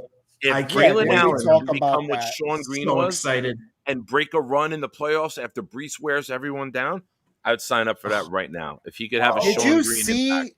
Did you see Braylon Allen in the Twitterverse with the shirt and just like the pump on him? Oh my It goodness! didn't look real. He looked like a linebacker. I mean, like He's 20. he looked like he he can't ain't a even buy a linebacker. beer. That dude. Not to All mention Corley, Malachi Corley on the other side with 27 reps on 225 for the bench on the bench. I mean, our team is strong. It's like not even strong, it's strong. SKRONG, strong. Strong. And you know, when you have Strong. guys like Tyron Smith, who's tall, Morgan Moses, you can bring in the old hip hop of we're long and strong and down to get the friction on. So fellas, yeah, your girlfriend got the butt. Oh no, the shake it, shake that healthy butt. Jets got back. Sorry, forgive me. Impromptu rap session here on the show. Get used to it. It'll happen. By the way, is there any news about Corley? I know he left the first day of OTAs. He seemed to have like some with his leg came out with back out without the helmet on. Do we ever get any update about Corley? I just saw day to day right. on Twitter. I didn't see any like serious injury or anything like that. Okay. Yeah, just like a pull hammy or something like that. Like nothing like super No, serious. Barney, he might not even be in training camp. Like he'll be working on the side up until he's cleared to go. Him, Mike Williams, those are two of the stories to keep an eye on as training camp gets here. They will not be fully participating or cleared in any OTAs. We hope that they are cleared sometime during training camp, but I would not expect it before mid-August at best case scenario for either one. VR, I'm going to ask you this question because Nick and I think have talked about it before. Do you think the Jets add another interior offensive lineman to this roster? Wait, we're doing word association. Where are you going? Where are you going? Hold on. Hit me with yours. Hit me with your word association first, and then we'll go. We'll go elsewhere. I'll answer your question. Highly produced show, Adam. It's a high production. One at a time. To be continued. Yes, at VR, you have time to think. We'll end this segment, and then we'll move on to questions. And then while you're answering that, I'll post the link in the chat, and we'll bring in people for Jets discussion tonight. So give me your wow super chat coming in from Jake. Shenanigans are happening. Let's go, baby. Oh, hell, Bobby Midnight. He knows Jake, super chats cut the line. Jake following his own rules. He's like, I'm not putting a random comment out there. I know how this shit works. Jake, thank you for watching. Thank you for supporting the channel, and thank you. I've declared that Bobby's show should be called the wrap-up show, just like Baba Booey and John Hine did the wrap-up show for the Howard Stern show. I think they still do it. I haven't listened to it forever, but Bobby should have the Jake Assman wrap-up show. If that gets your blessing, that's my 2 cents on it. It's like all the characters who are in the show on Howard Stern would then go on and do the wrap-up show to discuss the show, and that's what Bobby's show is turning into, is the wrap-up show where everyone then goes on and talks about the call-ins and everything. So I think it's perfect. And Jake, Jake just broke the internet with that picture between with him and Aaron Rodgers. I mean, like How that great just was it was just amazing. I mean, like, and Rodgers shook hands with Donald. Well, let's be fair. Rogers shook hands with Donald Trump yesterday, but the biggest moment of the night was Rogers meeting Jake. So Jake, let's yes, be completely honest absolutely. with that. Two goats in one picture. I mean, like you can't ask for anything else. That was just awesome. Awesome stuff. As a big Stern fan, I'd be like, there you go. There it is, Bobby. You got the Jake Assman wrap-up show. There you go. A new show's been Jake born. Assman wrap-up show with Bobby Midnight. Hey, another super chat coming in. Wow. VR, they don't know about the scrong or eating shrimps straight up. Hey, thank you again, buddy. I appreciate it. Dan knows what I'm talking about. We from the hood. I feel that you got to talk about this. I mean, he gave a super chat to get the comment on there. I need you to run with this. I got no idea where to go with this comment. Oh, I mean, it's just a ghetto term. It's just the streets. It's like, we from the streets. We there. We bout it. You know what I'm saying? If you're gonna rap on the show, you got to know what scrong is. You got to know that you got to eat scrimps. Come on, man. That's the way we talk. Is it? It's the hood. Let's go. Yeah, drink your sugar water. That's right. You know what I'm saying? The Kool-Aid. Come on. Oh yeah. Let's go. That's why I let you run with it. I didn't know where to go. Now. In South Central Woodbridge, you haven't had too much of that, Nick? Is that what you're saying? I'm over on the west side of Woodbridge now instead of the east side. I'm on the west side of Woodbridge, so I'm evolving. I'm starting to learn. You're moving on up. You're moving on up to the west side. But Dan, thank you so much for supporting the channel and Dan, and for the super chat, man. My dude, awesome. So let's go. All right, Adam, hit me with your word association, and then we'll kick it over to we'll get the chat in here. Yep. I have one, but I gotta remember it's got to be one. I all of a sudden I remember it has to be one word, so I have to sort of rephrase kind of what I wanted to ask. The one draft pick you wish the Jets could have back. The one player, and when I'm saying this, a player that the Jets were maybe rumored to get or could have gotten, but they didn't. What's the first one, your biggest Jets draft pick regret, or somebody that you wanted that they didn't get, that you targeted? I'm gonna have to think about that. I'm gonna have to think. That's not a word association. That's more. It is. Yeah, I know. Yeah, I know it's not. You got to give me a little bit. I don't want to throw something out and be like, I didn't think of it. I'm gonna say that. Curly, I can answer. That's exactly what I was going to say. I could not disagree more with this. I could not disagree more with this. Dan Marino won nothing. Our offensive line in the 80s would have never kept them upright. He would have got the same concussions Ken O'Brien got. If you look at the offense, we had better talent on offense. We had Welker and Moon. Moon. Welker and Moon. Sorry, I'm fired up right now. We had Mickey Schuler. We had Freeman McNeil. But just like the Dolphins, we had no offensive line to keep the quarterback upright. So Marino would have got the shit beat out of him, just like O'Brien did. O'Brien doesn't even know he played NFL football for how bad our offensive line was. It's not like Marino was Joe Montana and went on to win Super Bowl after Super Bowl after Super Bowl. This is the biggest misconception in New York Jets fanhood, in my opinion, is that we missed out on something with Dan Marino. Absolutely. We had Ken O'Brien who had a winning record against Dan Marino. We just couldn't keep him upright. Put rant. You got to put the rant thing. You got to put your rant. Fucking right. Rant. Damn it. That was so fucking unexpected. All of a sudden, this question that was not a planned rant. Rant. Big deal. We missed out on free fucking isotoners at the stadium. Big deal. Isotoners. You're absolutely wrong. Dan Marino. What did he win? Dan Marino had a faster release than Ken O'Brien by a mile. Fastest release in history. The line wouldn't have made a difference because he would have released the ball to Welker and freaking Toon. And Freeman McNeil in the backfield. Come on, Jets. Dude. I That don't offense is think we great. missed out on much. There wasn't much of a difference. Marino wasn't going.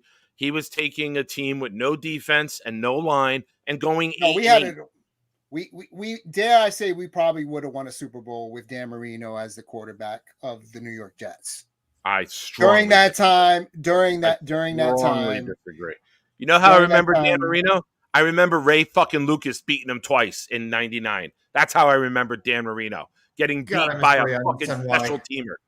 I remember Ray Lucas in '99 beating Marino twice, Aikman, Favre, and fucking going 6-1 down the end. And if Bill Parcells, instead of going to Rick Meyer for fucking 3 games, would have went to Ray Lucas sooner, we would have won a Super Bowl that year with Ray Lucas at quarterback. All we had to do was get in the tournament. But going to Rick Meyer, number 3, notice we didn't pick him in the. Thank you for the super chat. I just have to show this. I'll get back to it. This is another rant. So rant time has to be shown. If we would have went to that bag of shit from Notre Dame, Rick Meyer, fucking that jerk off, and would have went to Ray Lucas sooner, we would have made the playoffs, and Ray Lucas would have won a Super Bowl. You go back and watch the teams that we beat. He beat Bledsoe, I believe.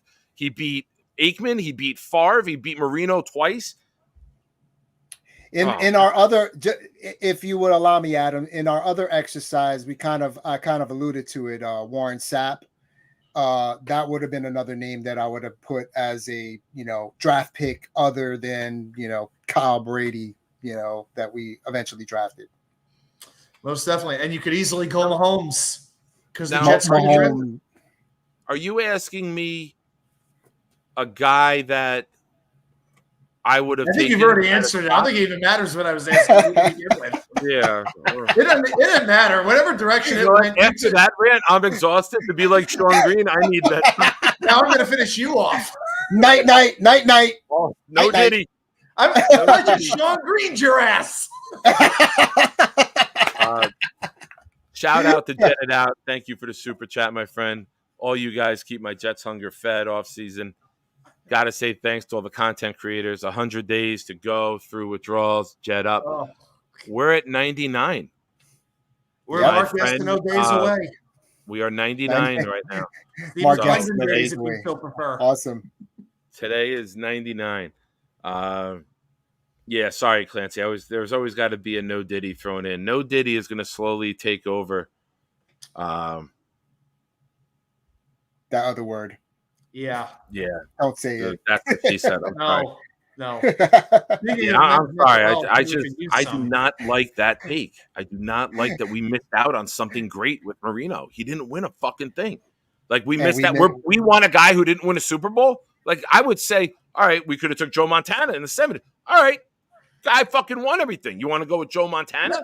All right, but that's a guy who was a better arguably, the Jets had the better defense than the Dolphins in that period of time, and they had weapons.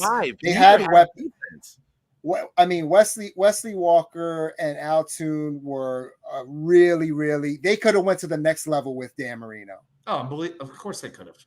And I mean, like brothers. Yeah, they had the Mark brothers, but they were like, these little guys that were, they were okay. They didn't do anything when they left the Dolphins. And he took them to the Super Bowl. I mean, like, he took them to the Super Bowl. They didn't win, but he took them. Against one of the best, against the best, in my mind.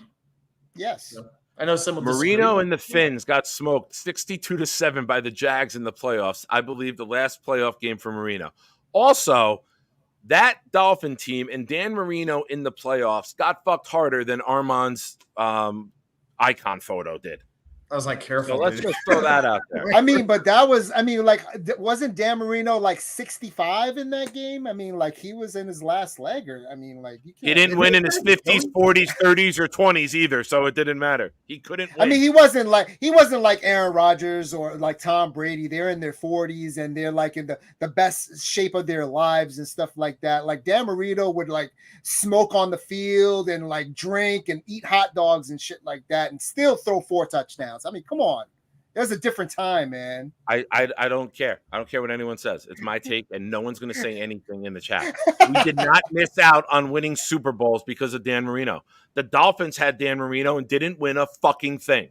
Let's stop fluffing a guy who got to the Hall of Fame, okay, but didn't win a fucking Super Bowl. If They you always want to had, tell me like, we missed out on a suspect quarterback, give me a defenses. quarterback that we missed out on who won. Here's my answer. Mahomes. I wish that Peyton Manning would have went to the NFL in 97 instead of waiting to 98. That's the one I'll pick. You want to give me a quarterback who won things? Fine. I'll take that. Don't give me a guy who put up stats. Marino, great Madden fucking guy to have. Puts up the stats, makes the throws. You can win in a video game. Real life, I don't give a fuck about his statistics. I want rings from a quarterback if I'm going to praise him. I don't want a compiler. I don't want a guy who just puts up numbers but can't do it when it matters. I don't want Who it. did Marino ever have? Fine.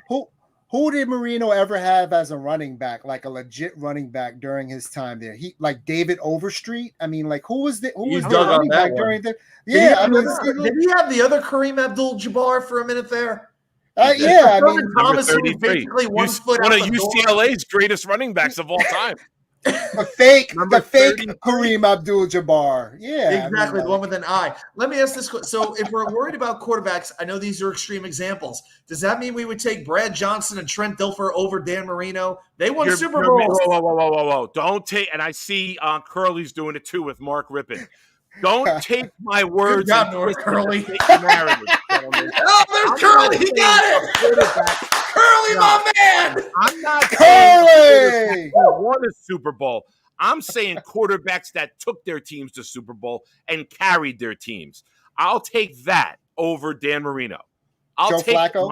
You want to say, hey, we should have drafted Joe Montana? He fell to the 3rd round. We missed him a couple times. Yes, I'll take that. I'm not saying Trent Dilfer. I'm not saying Mark Rippon. I'm talking about if you're going to give me Williams and say we missed out on an all-time great, give me an all-time great that fucking finished the job. You want to have stats? Cool. Go play Madden. This game's about winning Super Bowls. I'm Nick Shine, and I support this message. Change the fucking topic. Where's Bobby? Bobby, get the fuck in here. I need somebody to cheer me up, Bobby. Rippin'.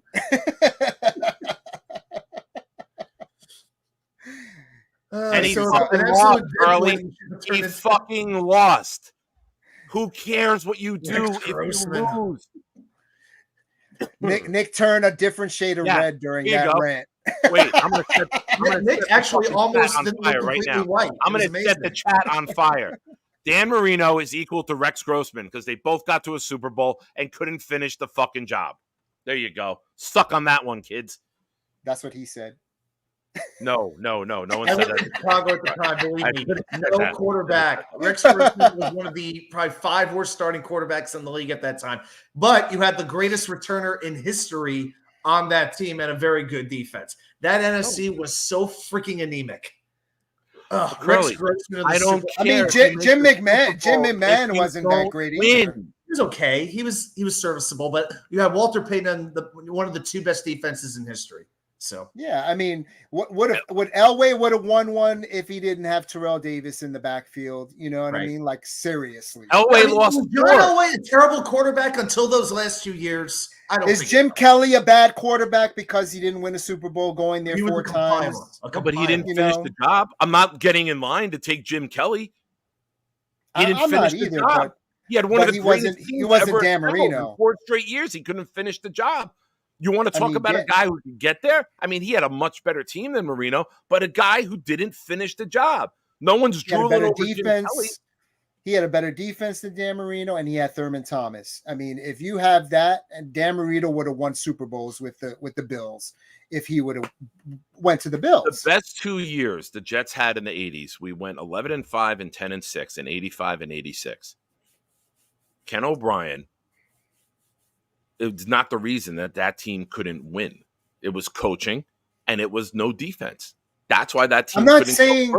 I'm not discrediting. I'm not discrediting Ken O'Brien in that statement. All I'm saying is that if Dan Marino was substituted for Ken O'Brien in those teams in 85 and 86, there would have been a better chance for us to possibly go far in the playoffs, maybe go to the Super Bowl, and even win a Super Bowl with the way those teams were constructed. And by the way, Ken O'Brien didn't quarterback the Jets for some of those games against the game against Kansas City at home. Pat Ryan was the quarterback. Yes, not Ken O'Brien. Yes. So Yep. And Richard in Todd 85 and 82. 86. So yeah. So, I'm everybody just good? going to say this, and then we're going to move on. Are we still on rant I time here? declare shenanigans. Sunday shenanigans. That's what you get here, folks. And I think Barney said, that's what she I said. think Barney said in the chat, Nick, you're wrong. Here's the fun part about an opinion. An opinion is never wrong. An opinion is your own. So an opinion cannot be right or wrong. Here's an opinion. I think you're all great people in the chat. And like I said earlier, none of you would disagree with anything said on the show tonight. So that opinion was fucking wrong. You need a clip of Right. you need a clip of you saying that, and then like about 30 seconds of you ranting on that. Just put them back to back. The rant time on I the haven't taken bottom, blood that's pressure. awesome. Yeah. And I just want to be completely honest. If anybody misunderstood what I'm saying, and all due respect to Daniel Meehan, who's a Dolphin fan, and he's here, this is not directed at him. But fuck everything Miami. Fuck everything in the ocean. Fuck everything that's Aqua. Fuck everyone that like stats over wins. I want wins. Daniel, you're cool. You support the show. Obviously, I do not mean you. Nick, can you include all of South Florida since the friggin' Panthers play in Sunrise in a suburb? I'm American. I don't talk hockey. I'm American. I don't discuss hockey. You don't discuss hockey, eh? Go talk to Hank in Boomtown. Go talk to Hank in Boomtown. That's been my line forever. I'm not Canadian. All right. There's only one thing we need to do right now after all that. We need to open up the chat to you guys. We need to get you people in here. If you bring up Dan Marino, you will be removed from the show immediately. But your opinion will still be right. An opinion's an opinion. I would never. Yes. If there's anyone that's going to make this show feel happy, there's anyone that's going to bring a smile to my face after all of the shenanigans that have taken place, it's the waving wonder himself. Oh, wait. I'm trying. Hold on. There's a new format. Oh, I got to take the banner down. Bobby! How you doing? Bobby! Hey, Wilson from Home Improvement. How you doing? I got a question from you guys. What about when they gave up the chance to get Jerry Rice or the Altoon? Oh, that's a good one. Yep, they did have that. Emmett Smith instead of Blair Thomas. That was another one. Well, I rather have Jerry Rice than Altoon. Yeah, that's I if there's any draft thing that I wish could have happened for the Jets, is that a fair way to word it, Adam? Yeah. Right. That is very fair. I would have said that I wish that Peyton Manning would have came out in '97, and we would have taken him, and then we would have had Parcells and Manning, and who knows what would have happened. That I would sign up for. He chokes a lot. The only thing that I'll say about that draft, in respect to the revisionist history regarding that, is that Jerry Rice came from a Division III school. Yes. And at that time, back then, it wasn't like it is now where the GMs take more chances. The scouting is a lot better. There's more scouts out there, scouting players. They can branch off into the, not only the Power 5 schools in CFB, but also the division, the non-power conferences. That's what they call it these days. They used to call it Division 3 and D2 and D3 schools. Back then, it was really taking a chance to try to look into someone, and he just didn't have the same fanfare as Altoon did in that draft. So that's the only thing that I'll say in regards to that particular period of time. You have to at least refer to that to be fair to the Jets and the Jets scouting. I'll give you one other draft that Dan Marino was horrible. He stunk. I agree with Nick. I did not like Dan Marino. He smells. Oh, I got another one on the bingo card, Nick. Smells. Yep. I got another one. I'm not doing it. It's tough Adam, to do the can I bingo talk to card. you for a minute? Can I say something? Say again? For a minute. I want to talk to Adam for a minute. Sure. Yeah. Go ahead. Say anything you want, man. I don't mind. He hasn't answered yet. Adam, can I ask you a question? Adam. No. Well, I'm going to tell you anyway. I'm going to tell you what I think about your wheel. It's boring. That's all I have to say.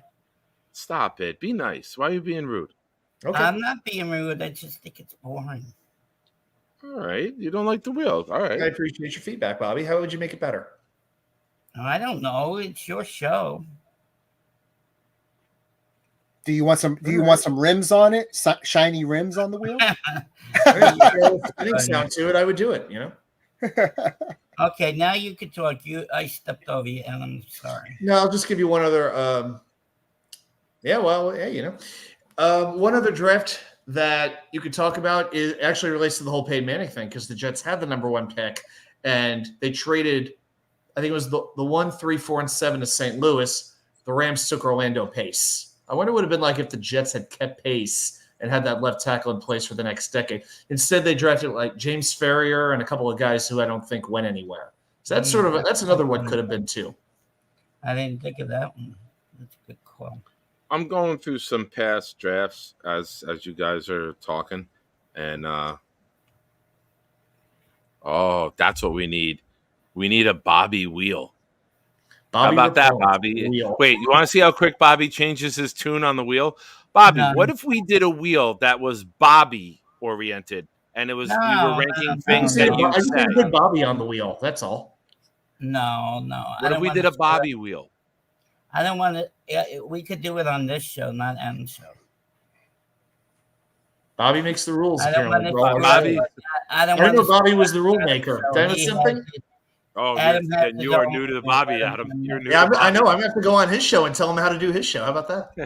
Well, you could. Oh no! Wait, is the first thing Bobby will say on his show? He is the warden. He's the warden. No, come on. When I need to talk, I need to talk. Like last night, I told everybody it's like 1:00 almost in the morning, and I give my 2-minute warning. So that's what I did to everybody. My eyes are so tired. You're actually lucky you got me tonight. I was going to go to bed early, but then when Jake got on the show, he woke me up. So a little wide awake. So Adam, no, you don't have to do the wheel on your show. Maybe here, maybe he could make a wheel in here. So I don't want to step over your show. Very kind of you. No, I appreciate any feedback, whether it's positive. No, you're a nice guy. You're a nice guy. I just didn't like constructive criticism's always good. Right? I don't take it personally. It's okay. Yeah. Not there's nothing on any of these shows that everybody's gonna like. So just. But he does remind me of Alan a little bit. Doesn't he remind you of Alan a little bit? You know Alan? Feedback is always appreciated, no matter what it is. Alan a little bit, doesn't he look like Alan? I do. You know who Alan is? Which one? Alan in the chat? Alon or another Alan? Yeah, no, Alan. That Alon. Yeah. He does not like the Rangers. Do you like the Rangers? Yes, I'm a Rangers fan. Yeah, he does not like the Rangers. Oh, I'm very aware of that. He's let me know. Yeah, well, tell him to shut up. I've thought about. Hey, Bobby, on my channel, we don't tell anyone to shut up. Anybody who's taking the time to come to watch a live show or watch one of my videos, I appreciate it. You know, I don't want to be that type of guy. I can't do your show. It's okay. All right, so I've looked from 2006 to 2013, like the first and second rounds, to see if there's anything that stood out. As of right now, the only thing that I'm seeing that like I really, really wish happened, instead of Stephen Hill, Bobby Wagner was selected like 4 spots later. So that's like the big one that I'm. But that was second. That was second round though. That was in the second round though. Yeah, but all right. So just first round. Seattle Seahawks, right? Yeah, I mean, like been a there was good a couple player. of drafts ago where there was a lot of wide receivers that went, and then we ended up with Denzel Mims, and we had traded back, and that's another one that I mean we could have got a lot of good wide receivers then. People were knocking like the Jets didn't take Chase Claypool. Claypool had one good year, but now he's kind of drifting all over the Yeah, place. he's anyway. not that good. Yeah, he's yeah. Hey, Claypool Adam, isn't do you that like great. my hat that Jake I gave don't me? know. Anyone that we would have taken in the mid. Yeah, that's pretty teens. good.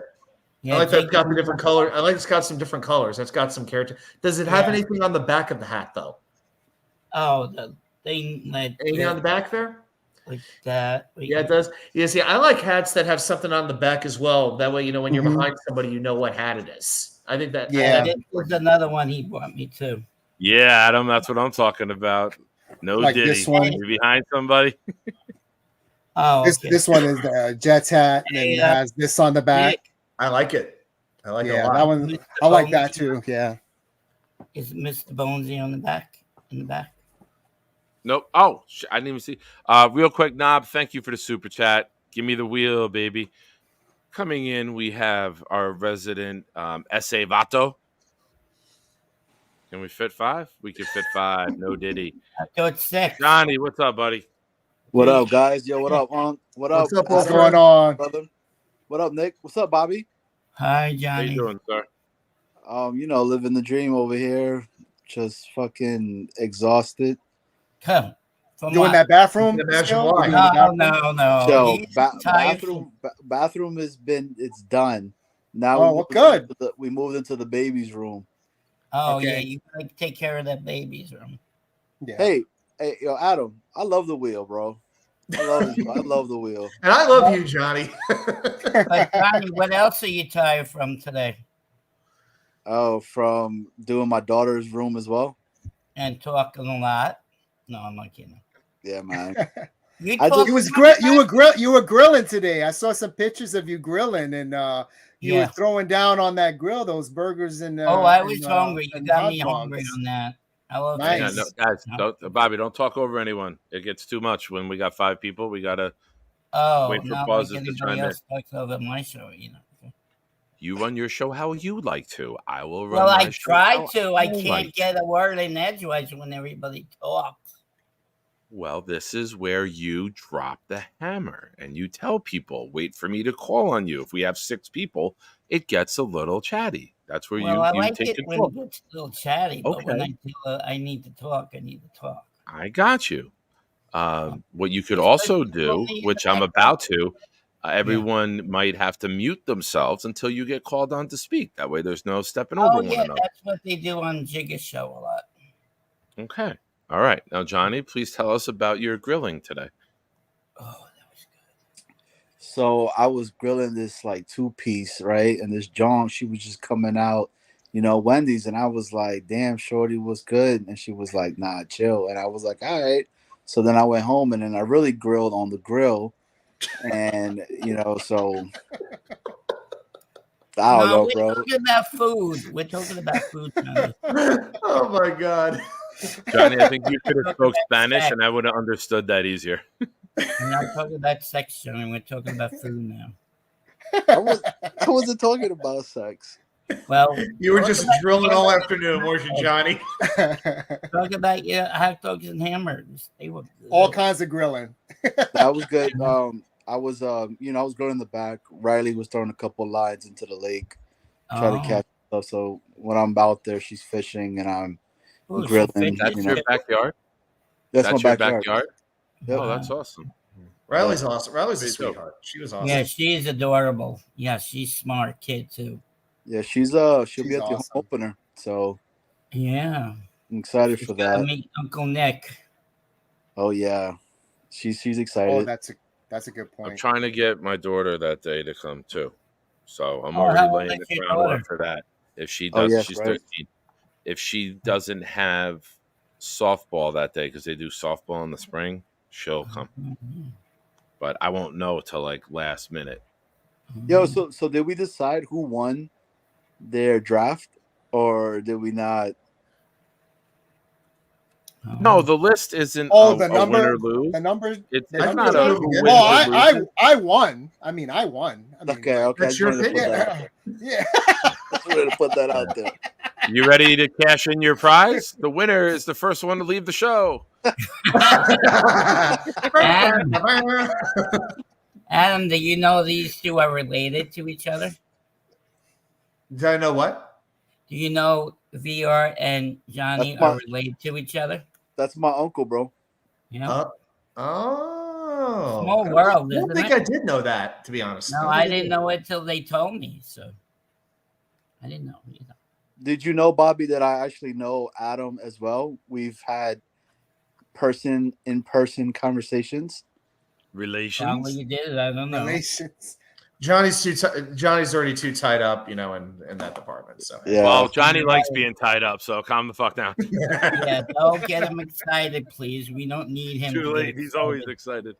Wasn't that the draft? You guys were together in the draft? It had been a little while since I'd seen him. But yeah, it was like a 2-year period where he was able to come to a whole lot of events. And we were seeing each other almost every week. Oh, that's what you meant. Okay, I didn't know. Yeah. Johnny and I have known each other for a couple of years now. So yeah, in Virginia, yeah. It was all the you're in Raleigh. Too. Mm-hmm. I've already got the Carolina blue on just for wait a minute. He's the one who did the Jets, right? In that bar? Yes. That was me. Yeah, okay, with you in that bar. Okay. You were on that night, Bobby. Yep. You're the one that did Bobby's on every night. What are we talking about? Yeah. Adam, you're the one that did the Jets in the bar. That explains Sam Darnold getting mono. Now I know. You're the one that did the Jets in the bar. I've got my Fireman Ed trophy on the bookshelf back there that I won in 2018 when I moved. I talked to him the other day on Jake, so I cried. I got emotional. I did cry, Adam. I talked to Fireman Ed. To Fireman Ed, yeah. I got cried. Bobby got emotional when he talked to him, and it was awesome. Oh, okay, forget it. Just throw him off. Oh no, he's going to show you his Fireman Ed trophy. That I know. I'm only kidding. So here's the Fireman Ed trophy. That's nice. It's a little bit rough with the green screen. It's not I'm gonna turn the. All right, I'm gonna give everybody a little peek behind the curtain here. Yeah, let's see. This is what it really looks like in here now. Looks like Jake's apartment. You sure you don't live with Jake? I have the extra bed. Yeah, he keeps me like in the attic. Have you run into Jake yet in your apartment, Adam? Have you run into Jake in your apartment? Maybe he's down the hall and you guys. If I saw any red hairs on the bathroom floor, I can draw that conclusion. That's nice. All right, now I've got the one other trophy that I have to show. It's not always football related, but one of the assistants at the time, one of the main guys, his family had a hot dog business in Virginia Beach. So in 2019, I was in the hot dog eating competition. Nobody knew I was going to do this. Oh, okay. And I took down 18 hot dogs in 30 minutes, hot dogs and buns. And later that became a thing in Germany where we had a hot dog eating competition. Yeah. And it got crazy. Did you meet the guy in Brooklyn? I'm sorry? Do you meet the guy in Brooklyn? Oh, no. I'm not on that level. I'm not close to that. But but I did win a few prizes. One of them was this trophy. And this is the winner of the Seaside Dogs hot dog eating contest. What do y'all think of this? Wow. Uh-oh. That looks like me on a Friday night. That's not a trophy I would show off. It's not a trophy I would show off. A hot dog to me, I tell you that much. I have no idea what you're referring to. Thank God that the trophy's not purple. No, it has a pen in it. It does not look like a hot dog to me. All right, enough of that. Well, you're the one who started it, not us. Let's put the background back up. Shenanigans. This is Shenanigans. Fireworks. Bobby, I don't want to get Nick kicked off for like disturbing content. This is after hours. This is where we get wild. You ask Nick the stories we used to tell.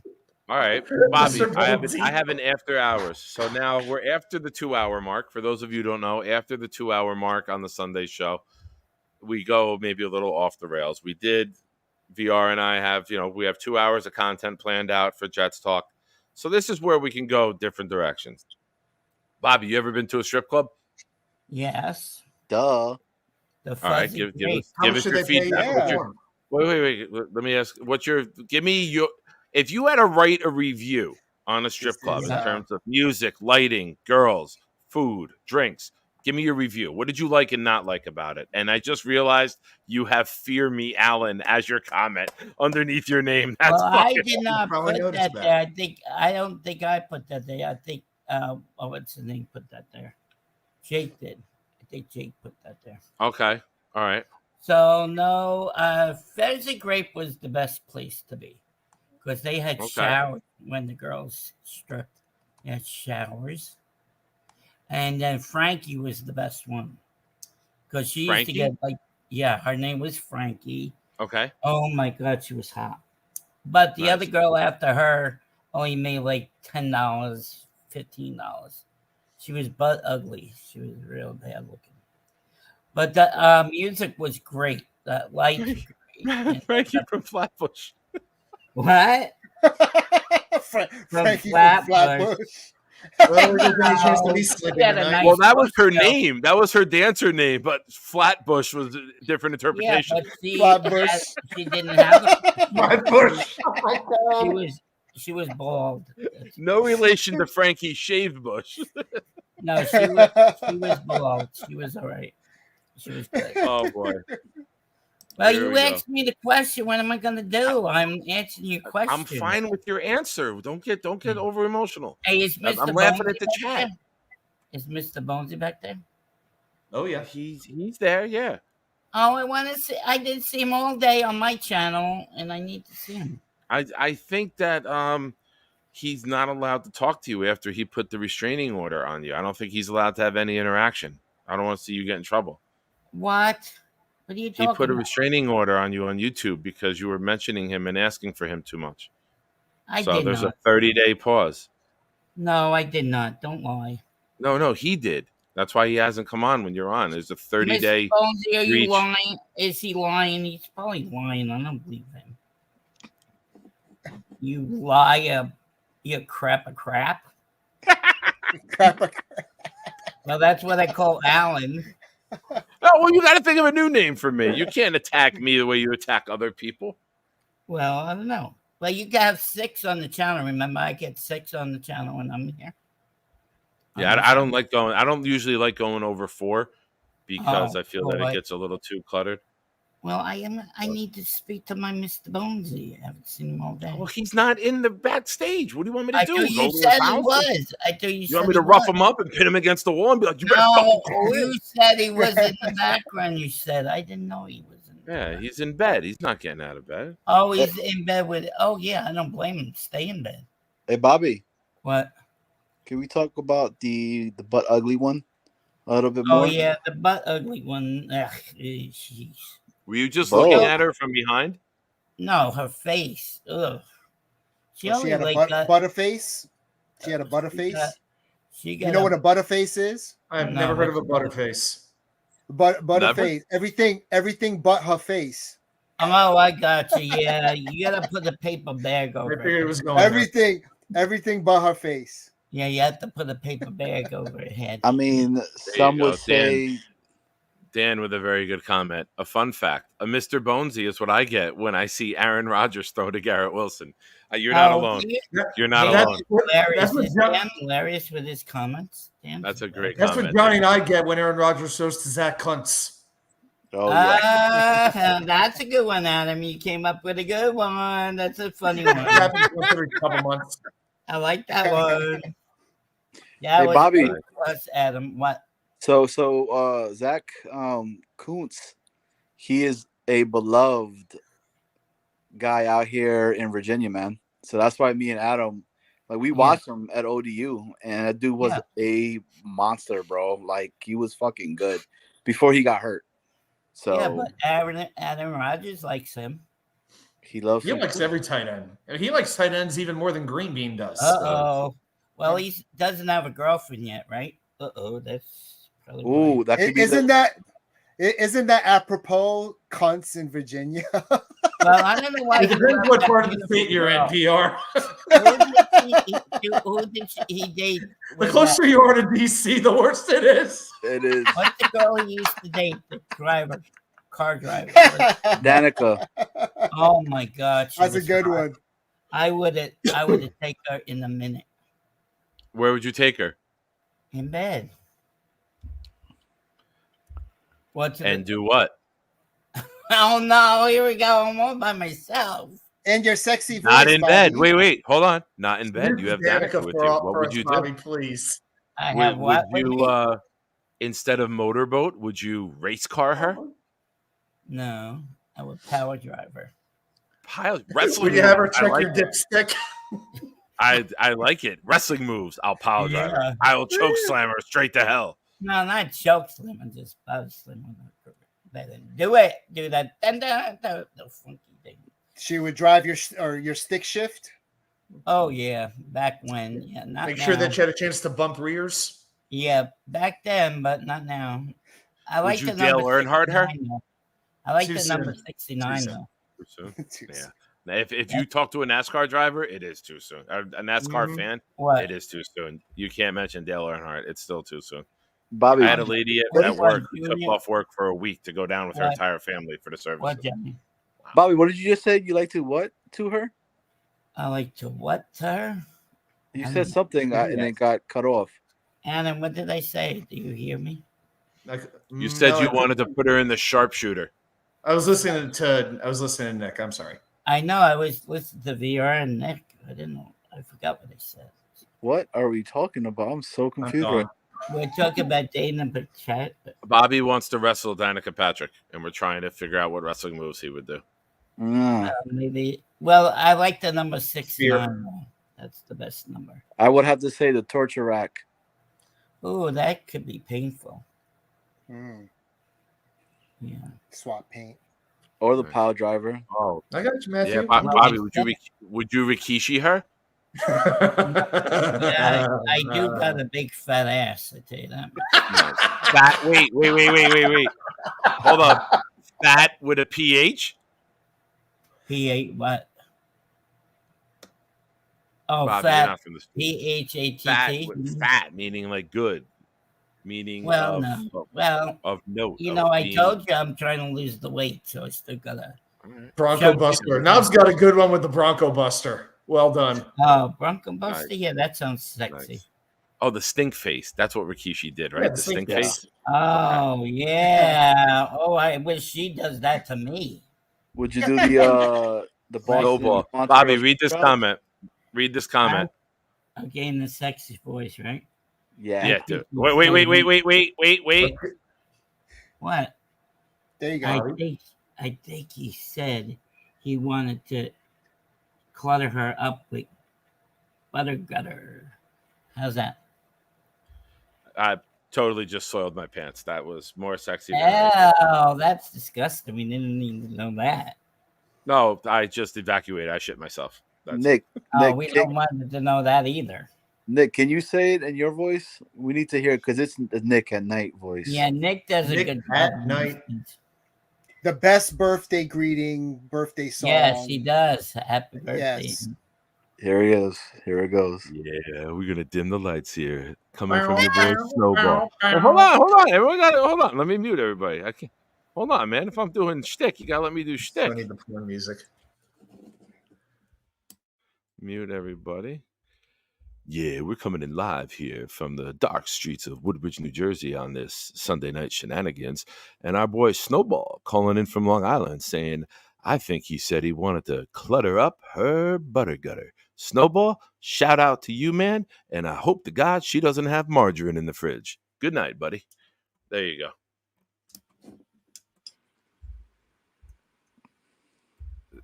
There we go. There you go. A little nighttime shenanigans. How was that? A plus.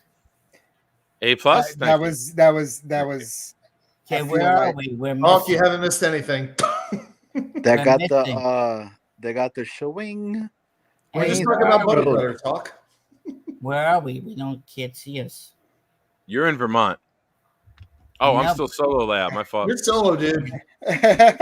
Sorry. I Well, hey, everybody. Yeah, How you doing? No disrespect to anyone else. I just thought it was the best the show looked the whole night. So I was like, wow, think that this was looks fucking pretty good. fantastic. We should ride this I think out. that was a lot better than I could have done at this time of night. All right. And tonight, can you say it in Spanish, Nick? Oh. Hola, you had the butter? That was close enough, I guess. We apologize to every Butter, Spanish-speaking butter. person. I al vente. Yeah. What about Hey. you saying it, John? You have to add O after every word. It's That would butter O, clutter O, gutter O. I can't, Bob, because I'm not the this is not my show, so we gotta have Uncle VR do it. Let Uncle VR show you how what you say it in sexy voice in Spanish. In Spanish? Yeah. I don't know how to say clutter, pero. Oh, Yo, I know a little bit of You Spanish. just said it. Yo, That is two. That is two. But butter is mantequilla. Mantequilla, yes. Yo, Mantequilla. yo, Oh, let me Uncle, say it in my sexy voice. just say Mantequilla. oh yeah, that's a good one. yo, Uncle, just say anything. They ain't gonna fucking know. I what can't we're stand up now, guys. Hey Nick, Solo hit 2 home runs today. Chupacayo de la mierda, Yeah. corazón, mi Swept amor. the Giants. Y todo mi gente, saludos. Oh, Dios No.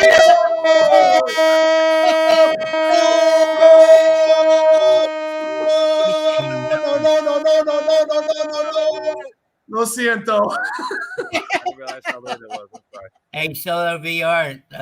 Solo hit 2 home runs today when they won the game. Yeah, I saw they swept came the back and Giants. won. I saw they were down 4-3. Yeah, And I but think Solo Soto- and Judge is on a roll. Man, they're hitting home runs over the wall. He's on a roll. What did the Mets do today, Johnny? They win. El señor Roberto de la medianoche está aquí contigo y su gente, que le gusta tanto que está aquí cuando le mete el golazo. What are you saying? What did that say? I just said Bobby Midnight in Spanish, bro. Oh, okay. I can tell you about the Mets. You want to hear me speak Spanish about the Mets? No. Hold on. Nick, I have this memorized. It took me a very long time. Don't do it. Memorize it. Nick, no. And esta pupi. Esta pupi. Nick, I would rather hear you rant about Dan Marino again. Hey Adam, I was gonna text you last night, bro, but I was like, fuck sports. That's what I was gonna text you, bro. Dude, I turned I went on Do Not Disturb last night. I didn't want to talk to anybody last night. I was so but I knew what was going to happen. I knew that I don't want to get too much into hockey here. I don't know what that says. I agree. I don't know what that says. Johnny, VR, go ahead. Quiero doblar a una perra como una quesadilla, darle algunos bocados y follar el primer afuera que Google Translate is awesome. Okay, what does that mean in English? He said, Bobby, I want a folder like a dog, like a Thanks, case. saying I don't think we want to know. I don't think you want to finish the next part of that sentence. No. Oh, coming in, culo. I know what that is. Talk, look what it is. Talk that That's the poopa. That's the poopa. Hey Nick, you're so cool. I'm gonna call you culo. The Rock was challenging Eddie Guerrero to a match. He says, "The Rock will lay up the smackdown on your candy culo."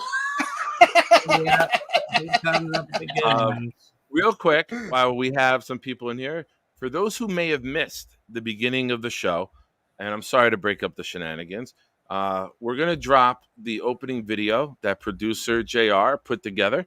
Yeah, and really good. I like give me your feedback in the chat. We'll be back right after this. I like it.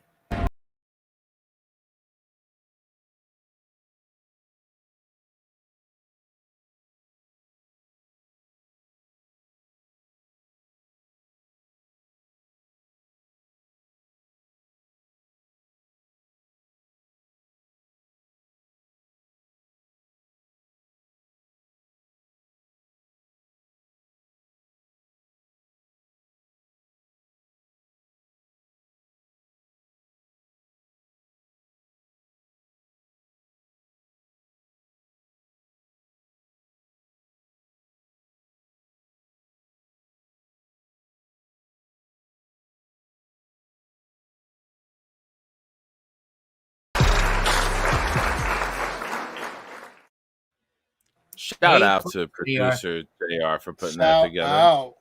VR, they good. That was good. That was some good Producer stuff JR, right there. not VR. Producer Who's JR. JR? Which one is JR? He shot Dallas. I know that, but who's Nice. JR you talking My about? God, she's been broken in half. Debbie does Dallas too, by the way. Who is JR? Who are you talking about? JR. who? That's a friend of mine who puts production together. Does the Oh, layovers he should and have the added. video. You know who he should have added? Joe Bigningo doing the salsa dance. I'm good. Nick, I'm good. Yeah, no, I know. I'm Yeah, good. Let's Not not get a Nick fan. going again. We don't know. Not a fan. Put it this way: I think more highly of Dan Marino than I do Joe. So All I'm the good. love, Nick. I like All Joe the love. Bigningo. I Oh, always the liked- pain! Oh, the pain! Yo, Oh Nick, yes. He's the reason I stopped listening to New York sports radio. I'm If good. Nick only knew how many Benigno rants I have it was saved on Mike YouTube, on my Francis, iPods. Oh my too. God, he hates My Francesca Mike stunk. Francesca. I didn't I know love it. Curly, thank you for watching. Curly, Just know that thank all you of for my all frustration the was voiced towards Dan Marino, and My not- tribute. My tribute. All your to my points. nemesis. all your points are valid, Mr. Curly Norman. Thank you so much for bringing them up Opinions. They were opinions. and those closer to fact than fiction. Yeah. hey, yo, Nick. Yo, can you knobs shit, bro? I'm dying because like in my head, I'm like, how long is it taking Knob right now to Google Translate Google all Translate. this shit that he's Exactly. I type one word wrong in YouTube and it autocorrects. How the fuck did he type that whole thing? He must have done copy and paste. Copy and paste, bro. Yo, because Knob is pretty quick when it comes to the comments, but you could tell, bro, like it's like 5 minutes later, then he comes out with his fucking comment, yo. That shit's Oh, funny. that's what I do. Copy and paste sometime in the chat. I do that. But I you hate got to typing. keep you can watch on your phone, on your computer, but you should have your phone there and just do talk to text on your phone to enter in the YouTube chat. Oh, you really? You know what I'm That's saying? how That way do you it? don't have to type on the computer. You just do talk to text. I don't know how to do that. Bobby, did you know that there's somebody else out there who is just like you? Who? Hold on. I'm editing something right now. Hey, Bobby, where's Mike at? He's sound asleep. Bobby Midnight. Did you know there's another Bobby Midnight? No.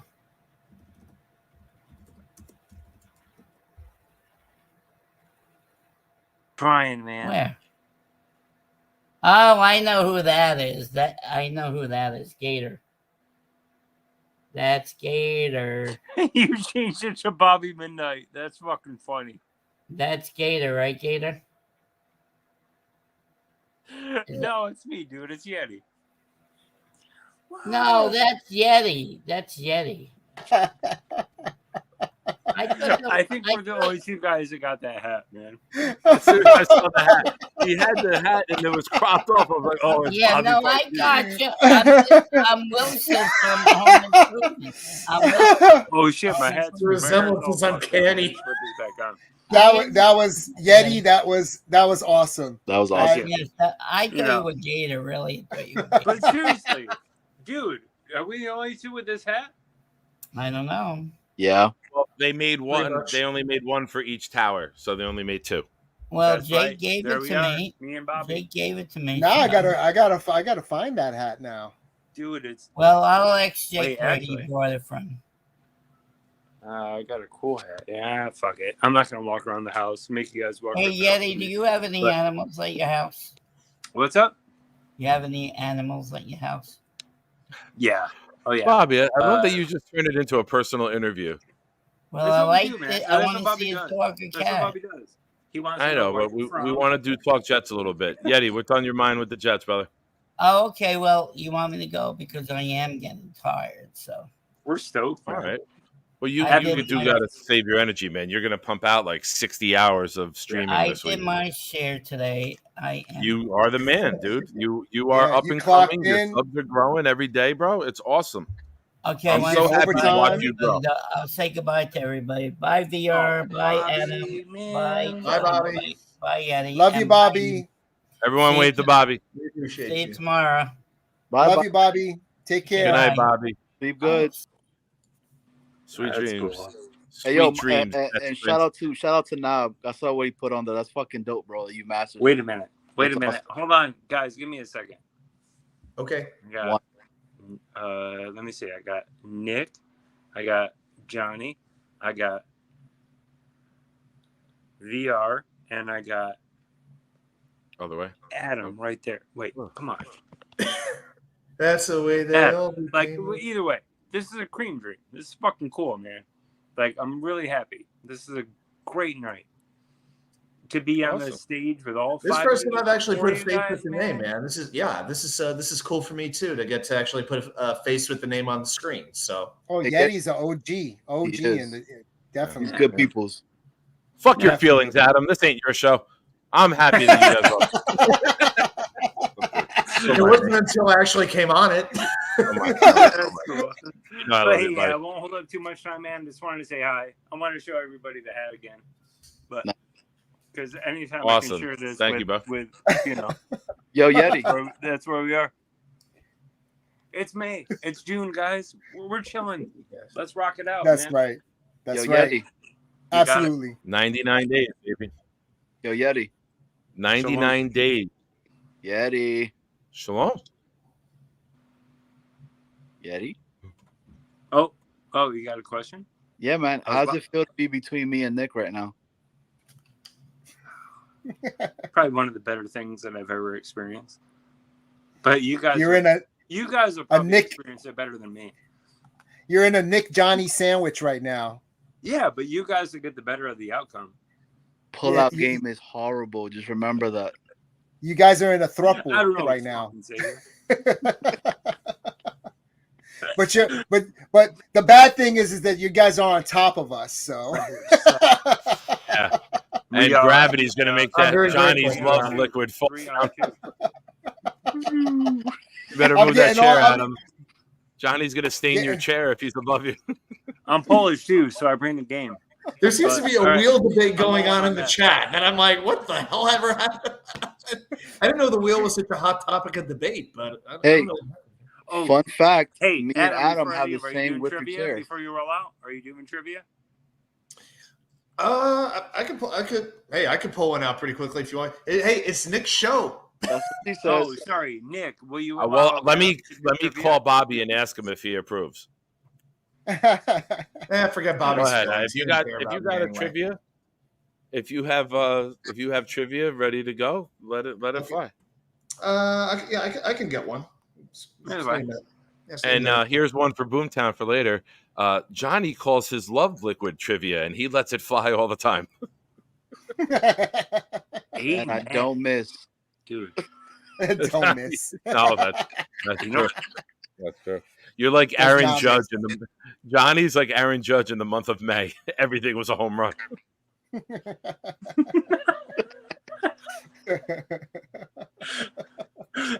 Holy shit, man! I really just wanted to hop on for like a minute. That's I'll what let you guys said, go. bro. I'm gonna keep watching for the end, but love you. Later. All right, buddy. Love Thanks you for your guys. support, man. Thanks, Daddy. Good to see you. Take All care, All right, Yeti. always, bro. man. Later. Bye. All right, I got a trivia question whenever you're ready. All right. Ready? You want it? Okay, here we go. All right. Name the two 1999 Jets who play college football at the University of Wisconsin. Ron Dane. Ron Dane was never a Jet. Never a Jet. He was a Giant. Jason Fabini. No. Wisconsin. Wisconsin. Hard, bro. The land of cheese. It has to be a lineman. 99. Henderson? I'm trying to keep which Henderson? I'm sorry? Jamie? Not Jamie Henderson. No, sir. Scott Frost? No. Oh, that's Nebraska. I'm sorry. I'm No, saying Nebraska. Nebraska. Yeah. Yeah. I always confuse those two. Wisconsin. All right, chat. If you got any guesses, let's see your guesses in the chat. I'll be the chat. watching it. What's the Wisconsin. fucking fullback from back then? Richie Anderson. Nope. No. John Hall. I was expecting Nick to get that one. John Hall is correct. Oh, did he go? I didn't give a shit about him until he became a Jet. And there's I think another- you were a John Hall junkie over the last couple months, but yeah, I don't yeah, know who John the Hall's second correct. one is, man. That's Good a job. good one, bro. Good job. well That's done, a John. hard one. That's what she Yeah, said. there has to be a lineman or a running back. It's not a running back. 99's running backs were Curtis Martin. He didn't go there. He went Pitt. I want to say it's a wide receiver. I'm trying to think of a hint I could give you that Not wouldn't Ward. completely Not give it not away. Ward, right? Did Ward go there? No, not Dietrich Ward. What side of the ball? Defense. Yep, I was off. Defense. And not a lineman. Not a defensive lineman. Okay. See if that helps. I have one other clue I could give you, but I'm going to give it a minute before I Eric get back. Smith. Eric Smith? No, that's he was a little bit He later was on. Nebraska He was in also, the right? Redskins. Was he Wisconsin? Don't really remember, but yeah, Eric Smith was not my favorite Jet. he was the other part of the Kyle Wilson disaster on Victor Cruz. Shout out to Midnight Mike. If you guys aren't already watching his show, go check it out. I will be on there this Saturday coming up with them. I'll have to check that Thank you show for the out. offer, sir, and thanks for coming on Thursday night. I'll give you this hint. This might help. He's done some broadcasting for the Jets as well. Ray Lucas. No? No, he's You went, Rutgers. you went to Rutgers, right? Yeah. He's done broadcasting for the Jets Yep. in '99. Yep. I'm not saying play-by-play with she was in Lions, but Eric Coleman? No. On defense. Fuck, this is tough, bro. Who was our linebackers? Who was our linebackers then? In '99, it was Brian Cox. It was Mo Lewis. It was Marvin We got Jones. a correct answer in the chat. Mark Ferraro. Well done. Chad Cascadden. Oh, number 53, Chad. Oh. Yeah, he's done some studio work in SNY. So He yeah. has. Chad Cascadden and John Hall. I got the John. I knew that one. Nice. I just was fucking trying. I was like, yo, who's the second? I don't even remember that dude, bro. Be honest with you. Me either. I didn't Chad remember him as a Cascadden, player. he had a fumble recovery in a big moment on special teams. Was it against Denver? No, that was the block punt with like Blake Spence. I feel like he did have a big. You're right, but he did have a big special teams play. Played a lot of special teams, but yeah. I took out a little bit of a harder question since we got a pretty good lineup of Jets fans here. So on my show on Wednesday, I'll try to go a little bit of an easier question. I feel like I've been making them too challenging recently. So No, make it more challenging, bro. the more people, the more challenging we'll make it. Adam, you said that you wrote for the Naperville, was it? I wrote for the Daily Herald, which is like the big suburban Chicago newspaper. So I was there for about 10 years. Yeah. Just a personal. Did you know? My wife was actually born in Naperville, Illinois. So awesome. Yeah. So when you said that, I was like, "Oh, Naperville, okay." I just left it out. I just thought about like a random city in the area, but yeah, I lived about 30 minutes from there. Loved going to Rib Fest every 4th of July. Saw some great concerts there. Naperville was a pretty fun town for sure. Yeah, definitely a nice like suburb. I mean, like it's kind of a better, richer part of the area. I would say suburb of Chicago. Yep, I know nobody else cares about anything we're saying, but yeah, exactly. I lived in When Chicago you mentioned for it, 20 years, so I was there a long time. Hey, I got a trivia for the Shenanigans. All right, great. All right. Jet related? It's jet related. Okay, I was worried with you. Who was the player and what was his number that literally got caught with his hands in his pants? Kellen Winslow Jr. Oh my goodness. We talk about this every freaking week. It's unbelievable. What's his number though? What's the number? Was it 81 or 87? His father was 80, I believe. I think he was 81 with the Jets. I don't know. I'm pretty sure. I remember he was caught. Now, he was not exposed, but he had dark sweatpants on in the Boston Market parking lot. Were you there? They talked about the police report, and I found out about it. 2 jars labeled Mr. Happy and 2 jars of Vaseline in the car. Crazy. 2 jars. 2 jars. One wasn't enough, because oftentimes I could only dream that I was large enough to need 2 fucking jars of Vaseline around, just in case the unit absorbs all of one. What the fuck? He was just ashy, he just needed the Vaseline. That's crazy. 2 jars worth. Anyone got any other trivia? Let me see if I can find one more here. Man, I've used so many of the old ones up already. I'm gonna have to come up with some new ones. I may have this one, but I'll give you one more. I got one more for you. All right. Well, while you're looking, let me give a shout out to Bobby for his 1 month super chat that he used. Barney Miller, the great Jake Asman coming on, Dan Philcox, Jetted Out, Knob Deep. Thank you for your contributions to the show. Thank you to Hawk. Thank you to VR. Thank you to Daniel Murphy for contributing to the GoFundMe. And you guys are awesome. Appreciate all of you guys. And stay tuned for July. We will have the Proud New York Jet fan first group outing. We'll have grilling information by July, by the time the ticket release. There will be something separate purchase for the tailgate. It's bring your own beverages, but we will have some more information by the time the ticket link gets dropped. So just if you're looking to go and you want to sit with a bunch of people that you've never met before, but from the chat, and you want to have a great time and great memories and watch us steamroll the dog shit fucking Patriots 38-6. All right. Incredible, Adam. Bending frying pans over here like Mark Henry. But yeah, so just keep an eye out for that, and thank you for all your support and helping Hank get down here to the States. So go ahead, Adam. What you got? Didn't mean to interrupt, Nick. You just got me so excited. You got me pumped up, man. Very well done. I understand. That's what he does. All right. All right. So here is. I'll give you one other question tonight. Name the 4 Jets. We talked about jersey numbers tonight. Here's another jersey number related question about a number we definitely didn't talk about.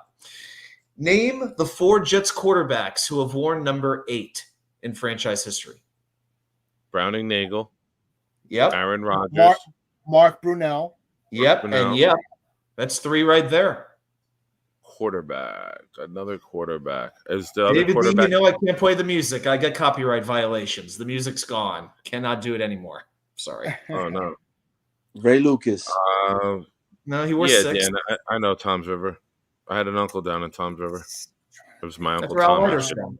Yeah. So Brunell. Glenn Foley was 4. 4. He was 4. Right. Is the quarterback before Browning Nagel or after? After. Kellen Clemens? No, he was 11. Snowball said Brooks Bollinger. Bollinger was 5. 5. And that was what. And that's what. Yeah. And that's why number 5 was number 15 on our list tonight. It was really about Brooks Bollinger, not Garrett Wilson. How can we not mention Brooks Bollinger? Brooks, come on. BBB. Yet he got it. Yet he got it. Did he get it? Nagel, Brunell, that other fucking. So it's been how recent? How far are we going back? I'm not gonna give it all away, but the century. Give me the decade. Inside the last 10 years. How about that? Quarterback. That's enough.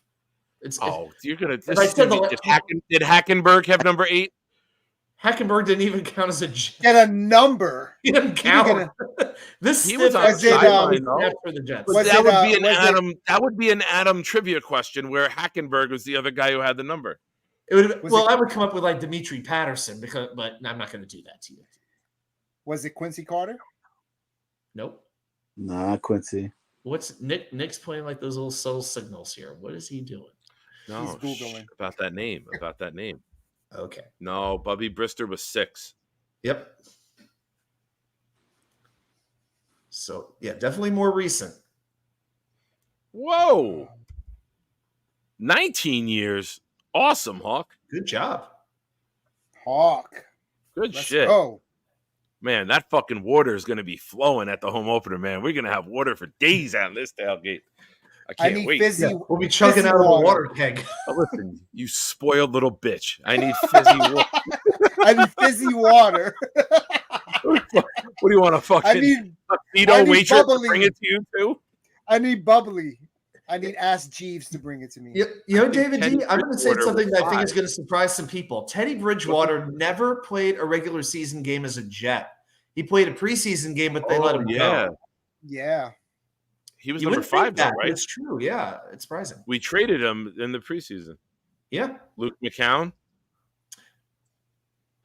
Luke McCown? Josh. Not Josh Josh McCown, no. No. Josh was like 15 or 16, right? Yeah, 15. Mhm. What Who was was Brett Streveler? Favre? What was Streveler's number? Wasn't 15 Chris also? Sims? Tony Was it Alexio Chris would know if he Sims? was here. No, not Chris Sims. Who was Brett Favre's backup?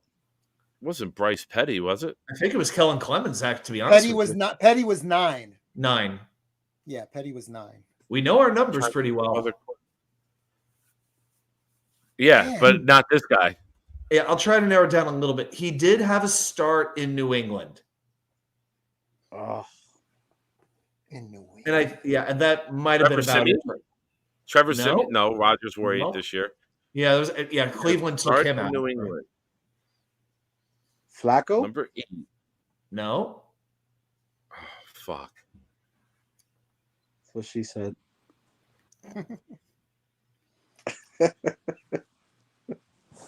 Had a start in New England in the last decade. I'm not sure how many other clues there possibly are, but Bro, it's going to be a fucking name. We're going to be like, you fucking Oh, I serious? got one. What was his father's last name? Just give it to us at this point. I don't think we're he going to pretty get it. much actually just said his last name a moment ago. When you swore. Me? Whoever I dropped said the Oh, Luke Falk. Yes, Luke Falk. Oh, Luke Knob Falk. got it. Knob actually got it. He Knob did get dropped it, that yeah, a minute ago. I thought Yeah. he was just cursing in a southern drawl. Falk. Falk. You topped the Falk. No, when he Miami. said that, I was like, Falk. when he I said don't know that, I was this like, answer. Falk. Oh, Yeah, Falk me. Yeah, Luke Falk. That was the other one. Wow. Oh, fuck. Nice. That's an obscure one right there. Yeah. I know. I remember his exit from the Jets was like all messy. Like he accused the team doctors of like malpractice, not treating him right. Oh, yeah. Yeah, it was an ugly exit for a crappy quarterback. And where'd he go? So Oh, and just so everyone knows, I think Bobby went to sleep. If you are ever on Bobby's show and he asks about a movie, never give the right answer. I started that today, and you have to keep that going. He was like, what was that movie with Marissa Larry- Tomei where she was the waitress and Nicolas Cage got the thing? And I was just naming, Face Off. I'd like naming every other Nicolas Cage movie but the one that he wanted, and he was no. So never name the right movie. And then he asked about another movie, and I was like, Forrest Gump. I can still picture him saying no over and over again. So never give him the right movie. Just name every other movie that actor was in, but the movie that it is. That's not right, Nick. Not You know, right. there's this one where it's like Larry in Brooklyn, and he's got the most high-pitched voice. Like when he calls into WFAN, he sounds like Larry from Brooklyn. If anybody knows who that is, he has like the highest pitched yes, I voice. do. And he especially Nick would like him because he really likes annoying Beningo. So I hear Bobby's voice. He I think goes Larry from Brooklyn. He goes way back. I mean, we were talking about Beningo on his Bobby's show, and he was like, "What was the lady that used to cough all the time?" I was like, Doris "Yeah, from Doris Regal from Park." Regal Park." Yeah. I said I used to I call should the have been out show on the too. show, man. Yeah, I used to call the show too. I was Vic from Brooklyn, so I mean, like that Yeah. was back in Steve Summer days. And Well, I a very did, good oh, evening to yeah. you, T.O. Yeah. I And said LB. the And movie don't where he forget, steals we're the the Declaration one. of Independence. Yes. I was like, oh. After he stole the Declaration of 337. Independence, he bought a lottery ticket for her and dropped it off before he went and hid it away. Oh. He was getting so mad too. He was On like, the other side of the glass. no. Yeah, he got angry. Steve Summers here and you there. There. David With D the with a very good mission of schmooze. leaving Las Vegas. Elizabeth Shue in that movie. Oh my God. I just saw Amazing. a thing of Elizabeth Shue yesterday on Instagram. I can't believe you brought her name up. Number one, she was like my crush, like big time in the 80s and 90s. It does some of these people put things together where it's like year by year, whether it's like the wrestler, like you watch them come up year by year. They also do it with actors and actresses where it showed her in the 80s all the way up until now. And Yeah. she's like 60 something years old. And I'm like, would. She gets better with age. She's like wine. She gets better with age, really. Oh, I can't say that. Early 90s Elizabeth Shue, top of the man. food chain. Top of the food chain.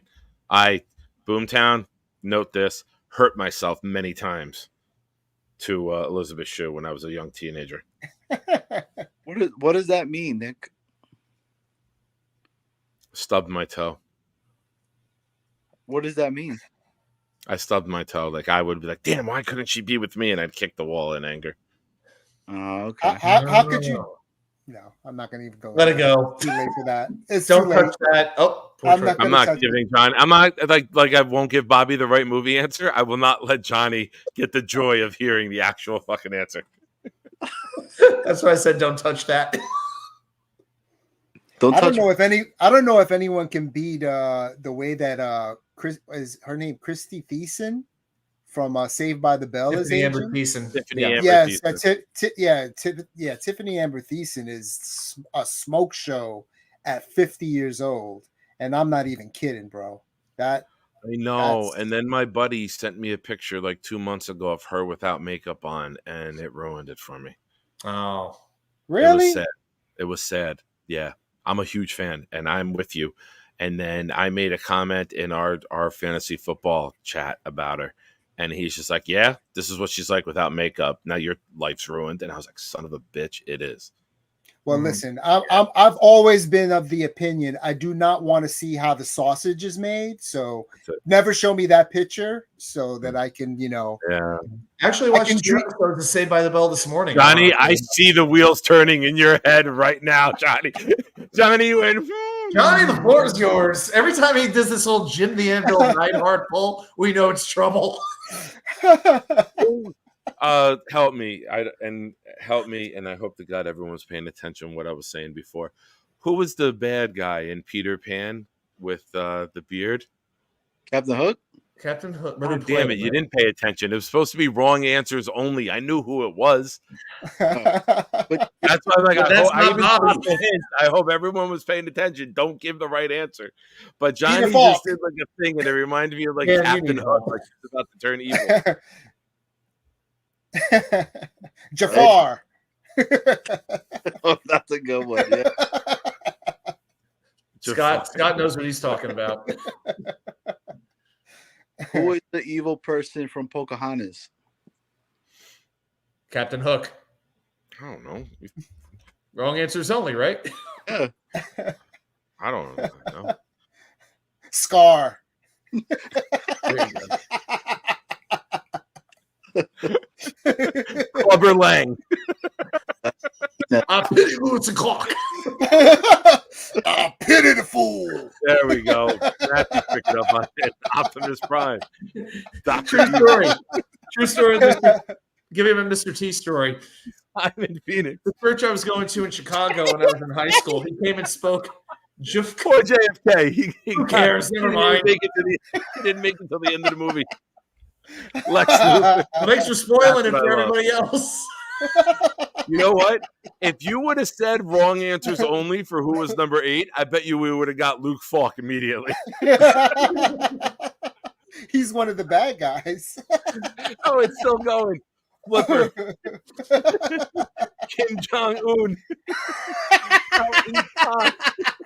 I like how we went from Kim Jong Un to old John to Genghis Khan all at the same level. Oh, I now love we're that. rhyming. John. and the progression continues. Boy George. Or digression. Oh, I love this game. Oh, This do is- you really want to hurt me? That might have to be a new segment on the show VR where we do wrong answers only. Wrong answers only. Or Adam can just ask us one of his difficult questions and we'll do wrong answers only by ourselves. Create that graphic right. Get JR on the phone now. Arthur. Jesus. I think Matthew just needs Jesus right about now. Boy Green, but in the karate uniform. Milli Vanilli, which one? Rob or Fab? I heard "Girl, You Know It's True" on the radio today too. I was like, they played Girl, it? you know it's true. I'll tell you right now. All right, serious conversation. That album, I don't give a shit who sang it. That Milli Vanilli album is one of the most fucking awesomest albums ever. You listen to that, it is a banging album. I don't care who lip sang it. That album is phenomenal. Blame It on the Rain. All of that shit was bangers back in the day. Really gonna miss you, babe. They were just 20 years too soon. I mean, nobody would have cared. Yeah, now everyone lip sync. The All you lip needed sync was auto championship. tune. Yeah. Bobby the Warden. And Rob took his life, unfortunately. It's sad. Bobby the Warden. And Hawk is obviously doing talk to text and said, I, Zach Wilson. I love Zach Wilson. And autocorrect or the Isaac text Wilson. fucked it up. Isaac Wilson. I never thought. Zach Wilson. Hawk in his mirror posing right now. I'm Zach Wilson. Yeah, David's right. Fab actually is a good singer. Yeah, David D just made a It puts comment. the football in the defender's hands or else it gets the lotion. The lotion. Hey Nick, so It's what the are hose. What, Johnny? What's up, Johnny? what did we learn tonight? I don't want to know. end the show. All right, Johnny making production calls. Oh no. right. I wanted to give wrong answers. Oh What did we no, learn tonight? that's where you give serious answers only. That's not no. What did we learn is a great recap of the show. Well, I learned that Bobby. We got to be careful with the nuggets that we throw out for the chat because they will take that and run in different directions. I do love the recap of the show. That's a great recap. That's a great thing that we do. Johnny going He's right. Everyone shut up when I said Milli Vanilli was good. I didn't say Milli Vanilli was good. I said that album was good. Whoever sang it, whatever. That's a great album to sit there and listen to. I was not a Milli Vanilli fan, man. Like No, I I don't. was like 7. I couldn't do it, bro. Like there was some like real weird looking dudes, bro, trying to sing. That's fine. That's why you listen to it in the car. You don't have to watch the music Yeah. video of them dancing and their hair swinging. You don't have to do any of that. Just pop that on. This was what New Edition time frame and all that.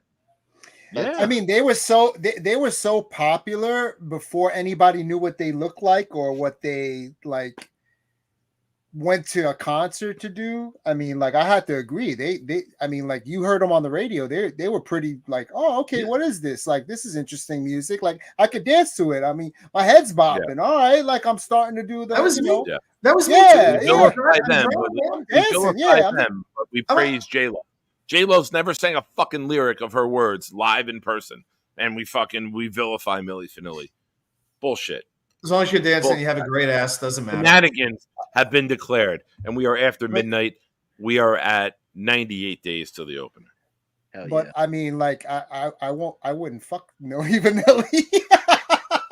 That's good to know, VR. Hell yeah. J Lo, on the other hand, Yo, my wife knows that's like my number one right That's your cheat. that's my hall pass. Oh, that's all right. Here we go. All That's right, my hall shows off pass. the rails. Shows off the rails. You thought we were teetering a little bit. Here's the complete collapse. Who's your hall pass? J-Lo. J Lo. I'm single. Doesn't matter for me. You got a pass. I got free reign, brother. Chat. Who's your hall pass? and there's an opportunity for me because she's about Oh to yeah. Ben Affleck. Yeah, I know. She's trying to get more rings than Tom Brady. Calm down. She's close. She's about to dump. She's about to dump Close. Ben Affleck. Yeah, Didn't she just cast Thanos? Clancy coming in with a Sydney Sweeney. See, that's not me. Like if I was still married, right? If I was still with the kid's mom, I wouldn't pick a celebrity as my hall pass. You give me a hall pass, I'm going with like the lady at Target. Like I'm gonna go with someone that she's gonna run into randomly. I'm like, oh, that's who he chose. Like I want to do the mental torture. I don't. That was me. That's why I'm not married. So don't take my advice, anybody. But I would be like, the lady who does at the McDonald's drive-thru. Like I would pick someone that you could randomly run into to know that like that's who my husband picked as his hall pass. I don't want someone that like is a celebrity. I want someone that can bring up the fucking torch. Yeah, I'm angry. I'm saying if you have a hall pass, you don't want like McDonald's. I mean, you want like why? Like a you throw one down at Mickey D's and then you get free fries for life. No, I want a Peter Luger steak. I don't want like a freaking Big Mac. I do not want to pay the tolls to go into New York City. It's not worth it. McDonald's, local lady, drive through. Hey, what's up, baby? How you doing? Hey, listen, can you throw me some nuggets and some fries and about 12 barbecue sauce in the bag? I got you, man. Thanks for that night. That was fun. All right, I'll see you soon. Take care. Tell everyone I said hi. Boom, gone. But I can have McDonald's. I gotta go to New York. I gotta deal with people blocking the tunnel and protesting. I'm good. I can get McDonald's anytime or whatever. Why would my wife want to like give me a hall pass for like a freaking Egg McMuffin or a Big Mac or a McRib when it comes out every like once probably because you picked the 3 fucking worst things on the menu. That's why it's not worth Johnny, it. you having a good night? You doing double with cheese? I don't want the chicken nuggets either. I mean, like. All right, so peep this out because we had a full fucking conversation in regards of this, right? So it was also a financial business decision as well. All right, because she's like, well, if you were to with J-Lo, right? Pullout game is horrible. She makes a shitload more money than I do. I'm separate. J-Lo can't have babies anymore. J-Lo is like 62 years old. She has an AARP card and everything, bro. Not true, bro. Yeah, she's old. She has frozen. She can't have babies. She has frozen. I've seen the documentary. Nick over here laying out how I pull 80% of my trim. Trim. That is a classic 80s word. Oh my goodness. That is awesome. That is like straight out of 48 Hours with Eddie Murphy and Nick Nolte, bro. Trim. That's what we're doing. I'm loving it. Wait. All right. Sometimes we talk and I get a brainstorm. Here's the brainstorm. We don't pay for the tailgate. We go to a local McDonald's and try to hook up with the manager. I said manager because we know the cashiers and the fry workers are all young. Underage. We go after the manager. Say, here I am with Hamburglar over here. I can't do if I'm doing that, I'm at least going Five Guys. I'm making that damn burger count.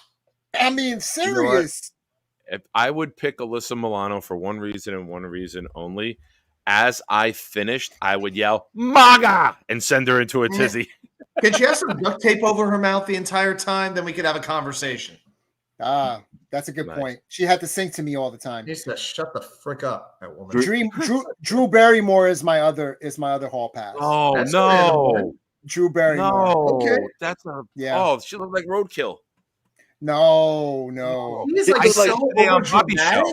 It's a sentimental thing. I've followed her from like Firestarter and E.T. all the way through till now. I'd be going home, that's for sure. Works at McDonald's. That's my other one. Johnny, I am looking for a new Hispanic to help me host on Sunday nights. Are you available? That's a deal breaker, man. Yo, She talks like that. Her jaw dislodges every time she talks. Like I can't even look at her face. Do you She's know what horrible. I that don't know how means to when name it. somebody's jaw dislodges? Do you know what that means? lockjaw. Yes. Lockjaw. Talk back too much. No, Talk the back too opposite much. of opposite of lockjaw. Oh, unlock jaw. Unlock jaw. I'll give you one. If I was married, one I would take. And it's weird that she's getting like more famous now. I had a big thing for Jennifer Garner. Big thing for Jennifer Garner. So, Oh, Capital One, Jennifer Garner. yeah, in the Alias days and all that kind of stuff. We're just all choosing places that Ben Affleck has ran through, huh? Exactly. All right, I picked Matt Damon. I'm sorry, Adam. She kind of looks like Skeletor these days. Hit me with it, Dave. These days, I'm David not saying D. this happened 5 minutes ago, VR. Yes, This goes back a ways, too. David D. I'm waiting for it. I picked Matt Damon. Yeah, but she's doing all that gardening and everything like right now. I get a good meal out of it, too, afterwards. Jessica She's Biel. in shape. She's in good shape. She'll give you a run for your money right there. Jessica She'll definitely last. Jessica Biel? She still looks Right. good. I would pick Oprah. If we're doing it Oprah. for financial reasons, I'm going That's what Oprah. bro. Like I'm it's doing like Stephanie Good McMahon goal. if that was the case. Too tall. No. Stephanie McMahon in 1998, 99, wearing the leather Early after the rooftop 2000s. when Triple If I'm doing it for the H money, went to pedigree on the table and Flopsy came out. Yes, definitely. Man, what's the girl's name from Fast Times at Ridgemont High? The one Jennifer that comes Mason out of Lee or Phoebe Cates. Phoebe Cates. Phoebe Cates. Phoebe Cates coming out of the pool. That still is a bedtime story for me. She was naked in another movie right after that too, because I googled it. I'm sure. Amazing. All right, here's one. I want Kelly Clarkson pumps the last one. She can sing to me while she itches my back. Okay, but are we going Kelly Clarkson, Ozempic Kelly Clarkson, or are we going Kelly Clarkson like Miss Piggy Fingers sausage, like thick Kelly Clarkson? Yeah, she. I like There's been I like Kelly big. I Clarkson like is doing the Oprah thing. She's changing the size of her throughout her career, and I'm not mad at it. I like it. Full chub. I like All right. chubby. I like chubby. Wait, Hawk. We're not asking what you Jason. are right now. We're asking how you wanted Kelly Clarkson. Yo, can you put Scott Foster's Jay, Yes, you got a good please. one. Please Jeff do that. Bezos' ex-wife. put Scott Foster's up there? The what he's like? What did he No, say? no, that's not it. That's not it. Yeah. No, that's not it. With That's what? The other one. The other one. Keep going. Keep going.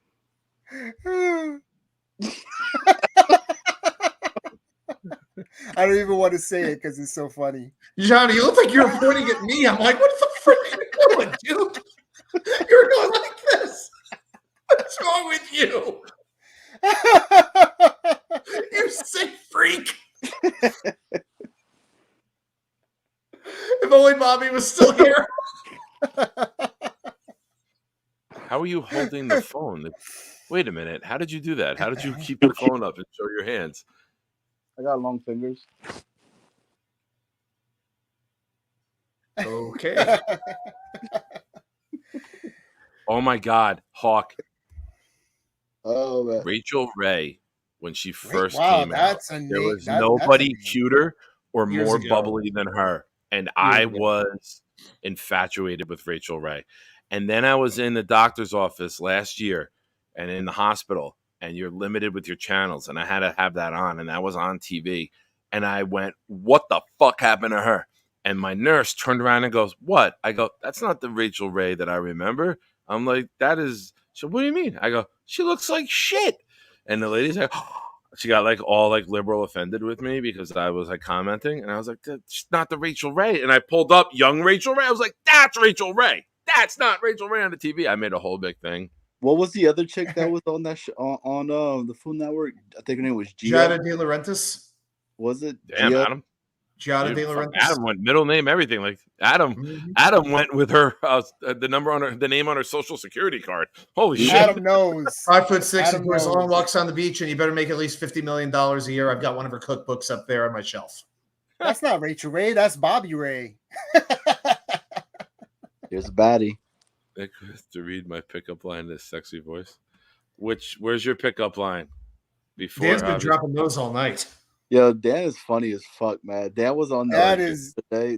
Dan's a good dude. Let me see if I can find it. Dan's new to my especially when Bobby gets mad at him. Yeah. He's like, bye, Dan, bye. That shit was fucking great. Dan, this is my I'll be honest show. with You you. don't If I say hit that. the lights, if I hit the lights now, they're not coming back. by the way. I don't like your wheel. It's not. You I can do love it that on this stuff. show, but don't do it on your show. I love that how much and how supportive like the Jet content community is. That Bobby is not even a Jet fan for 2 weeks, and his channel's blowing up. Yeah, Like, no, everyone who started like channel, like instantly subs are just being like thrown. Like it's great.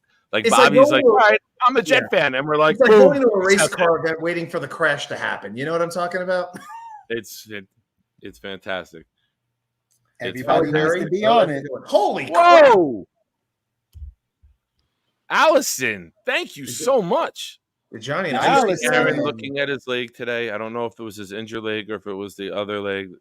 I hope there's nothing wrong. Another shitty year. I'm not going to think negative. That I got to think good thoughts and think. No, Allison, number one, you are awesome. Thank you so much for the super chat. Thank you so much. We will get serious now after this. Yeah, he was looking at his foot. He had a blister. So they took the sock off. And, you know, when you don't work out for a while and you get back into and you're wearing the cleats and those shoes that you haven't worn, you get a brand new shoe. Sometimes it bends into your heel a little bit. I've gotten it. He's golfing a lot too, wearing the low-cut socks, like the golf socks, the no-show socks. So maybe just a little blister popped up, but I don't think it's anything serious. There's no muscle. There's no ligament injury. But I can't tell you how awesome you are for taking the time and the money to help out the show. And that was not his Thank you injured so leg, much, by the way, Allison. just to clear that up. So don't worry about it. add that again, Adam, please. The foot he was looking at was not the same side of his body where the Achilles. Was. So it was the other leg. So Allison, don't sweat it. Yeah, I don't think you have anything to worry about with this, Allison. So you can rest your Positive awesome mind. thoughts. Positive thoughts.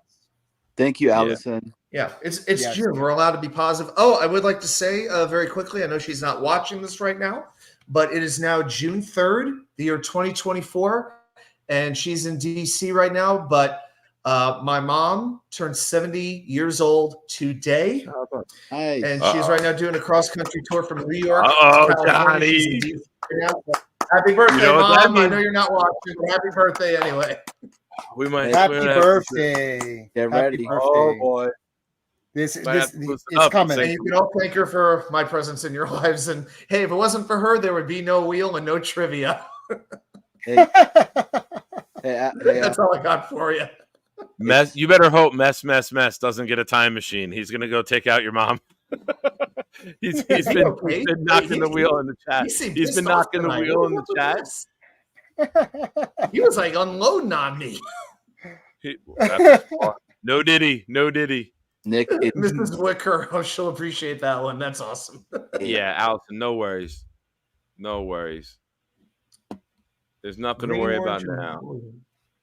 I'll keep that up there because that's definitely getting to stay up there. But happy birthday to your mom in all seriousness. And yes, series. safe travels to We her. talked I about know last year. She's been through some tough stuff in the last year with some surgeries around her head and around her ear. So she's been recovering pretty well. And hey, she's back out on the road, which is where she likes to be. So it's all good. Nice. Yeah. Which is weird that you get to North Carolina and she's like, yeah, peace, I'm out. She got out. Yeah. She knew exactly what to do. She knew exactly what to do. Uh-oh. Oh, now we're gonna get serious. No, he did. I was worried that the first line was like the hook to like a happy birthday, Adam's mom. In all seriousness, cherish her. I lost my mom a few years ago. You would never She think she's got to 70. meet You my would think she's in her mid cancer, 40s. but tomorrow I'll promise cherish every moment. And happy birthday. Happy birthday, Adam, to your mother. Yeah, Dan, I bro. was worried because the comments you've been making all night, I thought you were going to get me with the worried. first line, and then it was going to take a Dan turn. I'm sorry that you lost your mom, Dan. Cancer does suck. It's horrible.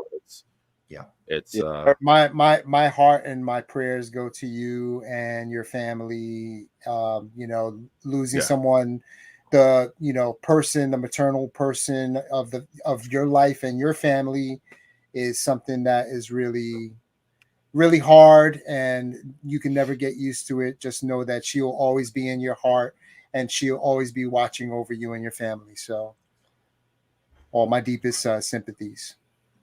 I got to use the restroom. I'll be right back. Yeah, and for real, Dan, thank you for sharing that with us, man. That's pretty awesome, and the fact that we got to see your little man the other day on the show. So, oh my goodness, so cute. That was awesome, man. So, I wouldn't know what to do, bro, if I lost my mom's. But I talk to my mother every day, bro. Like, if I don't call her by 11 o'clock, she's calling me at 11:30. Like, what's wrong? Like, you're okay, and all that. So, yeah. I moved out to the West Coast about maybe 15 years ago, and I was living out there for about 6-7 years. And I moved back to move closer to my mom because, she's getting older and stuff like that. So, the importance of having that person, especially because I had a young son and she wanted to be around her grandson, and as she was with my other sons. So, it was a real important decision, a cross-country move back to Florida. But I moved, I made sure to buy my house a mile away from my mom so that I could always be there for her if she needs me. And that, that's an important, part of my life. Agreed. So, yeah, most definitely. So happy birthday to Mama Adam. Yes. Yeah, or Ma 2K99, as we also Ma 2K. Oh, nice. Ma 2K, so this is Ma 2K99. Nice. I like that. Yeah. My mother's birthday is June 23rd. Another one born this month. My birthday is in 11 days. June 14th.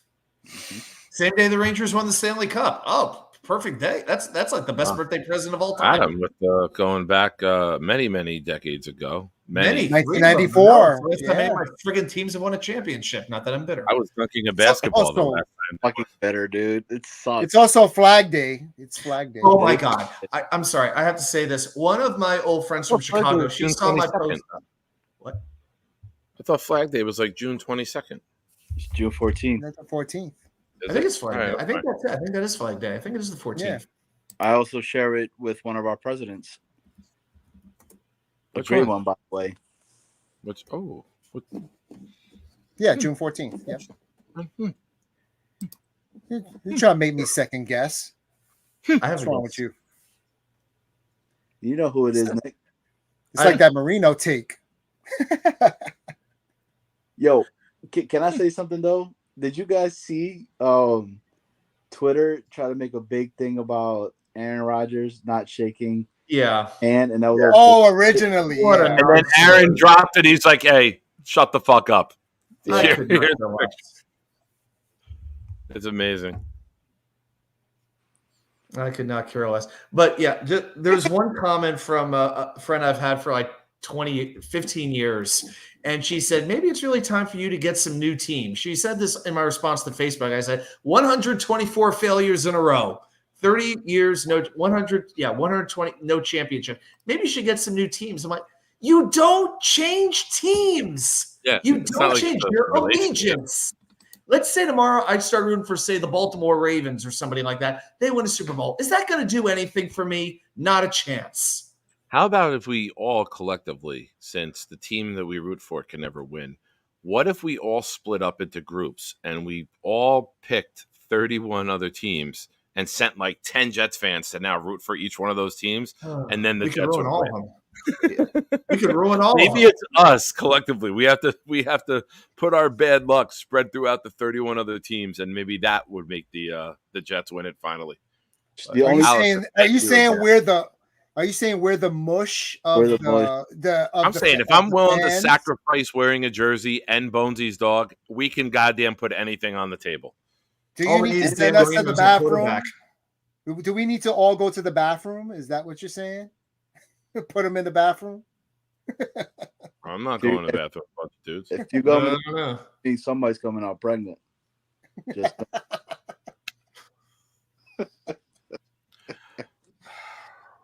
3.5 hours we're up to. Wow. Oh, money, I think it's I got a job. I got to wake up for in the morning. Me too. I'm going to work a lot earlier now. I'll be honest with you. I got 2.5 episodes left. I was with the boy all weekend. I got 2.5 episodes left of Succession, and I want to knock that out tonight. The sun drained me today. And I know you can't see with the lighting, but the burn is bad. I was gonna say it's bad. So I took a 2-hour nap, 2.5, I think. And I woke up, I drank like a gallon of water. It's gonna be the basketball diaries. Nice. I hope you got some aloe vera or something like that for the burn, because I have it. I put it in the refrigerator, and I am afraid of how it's gonna feel when it hits. Oh, dude. It's going to feel good. It's like that good torture feeling. Yes. I was just going to introduce that, Clancy. We are going to get to the Canadian segment of the program. VR and Johnny bring an international mix. Now we have to go up to the other country. We have to head to the north, to Boomtown, and his favorite segment, and the one that he gets to shot. Boomtown, do me a favor. Don't put yours till the end. Let everyone else drop theirs, and then I know you're going to come in with some really good ones. So, and if you want, Boom, I took the link down. I was going to say you can come on and do it for a live read. Do you want to do that? Boomtown, do you want to come on for your live read at the end or no? Yeah, he said done. I think that was for waiting and letting everyone else do it. He said nope. Nope. Damn you. Nope. All right. He's in bed too. All right, gentlemen, ladies, what did we learn on today's show? What did we learn? I learned that Nick had the sun drain him today. Had what? The sun drain him. Drained you today. The sun drained me? Oh, it glitched. I'm sorry. Boomtown, there is no wheel. Not worth coming on to do it. Scott learned that Nick prefers McDonald's to surf and turf.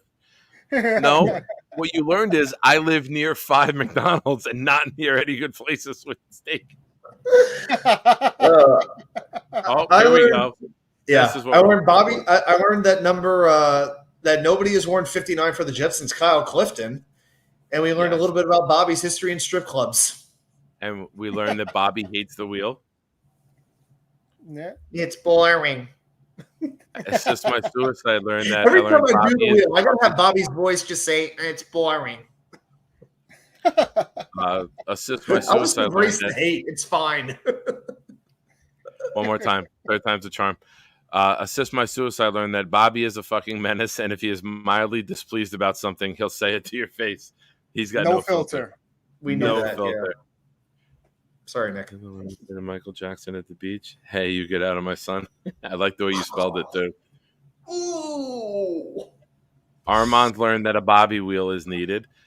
Shout out to Midnight Mike, who came up with the Bobby bingo card. And shame on me in 3.5 hours for not mentioning that. Or I think we did mention it when Bobby first came on, but for those of you who don't know. Yes, when he first came on. Yeah, because Bobby mentioned that he was filling it out.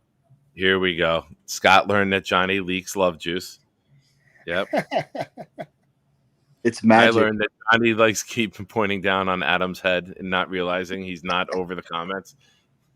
Here you go. No, let's do this. It's really good. Nick, can you please move me above There you go, Johnny. There we go. Now point down, Johnny. There you go. You're pointing the other way. Man. Oh, he's still pointing. That is the lamest thing of all time. So what else did we learn today? I learned that 8 is a fucking long answer to. I learned that nobody gave a fuck about Luke Falk. Dan learned that Johnny has long fingers.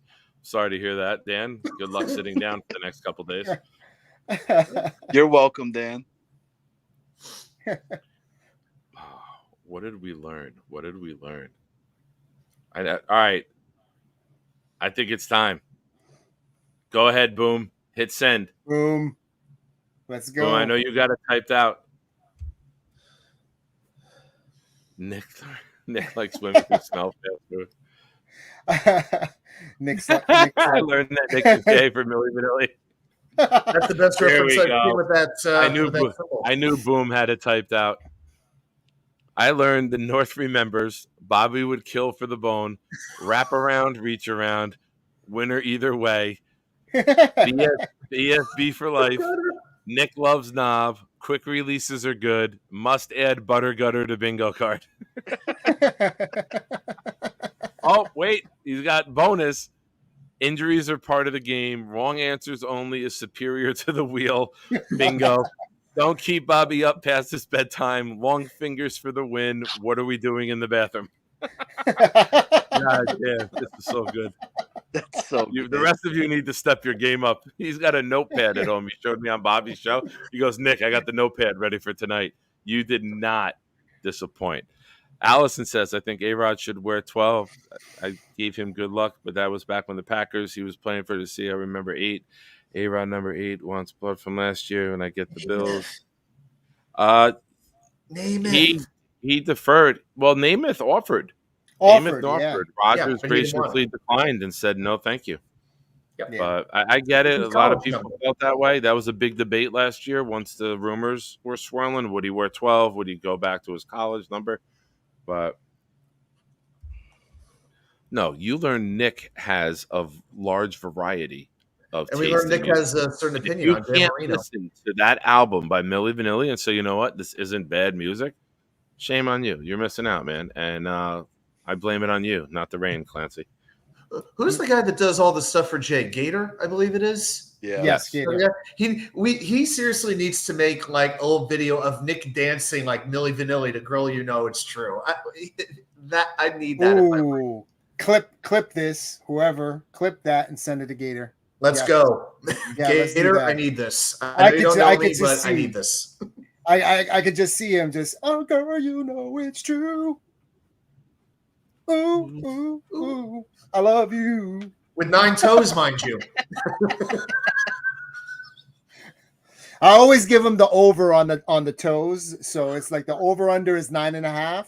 I always give him the over on the toe. One day, I'm just gonna fucking pick the foot up and. He's gonna have to use his fucking hands to lift the leg up. Oh, I have the folding table in front of me, and I'm in like a nice, big, comfortable chair with like kings, like armrests. So I got to get the knee between the armrest and the table. You know what? Fuck it. Nope, not tonight. That'll be another night. All right, boys. I'm out because I'm about to be at 1%, and this phone's about to die on you guys. All right. Johnny, thanks so much. You were awesome tonight, man. Johnny, you. I would say it was a pleasure, and it was great hanging out with you, but I try not to lie to people anymore. I mean, that's what I tell them, too. That's what they tell me, but hey. Listen, familia, yo tengo un grande gato en mis pantalones. Ay, papi chulo, no. Y el gato me gusta a mí mucho, pero el gato hace el miau miau cuando está un poquito triste. Miau miau. Oh, Johnny. Cheesy chicken gordita crunch.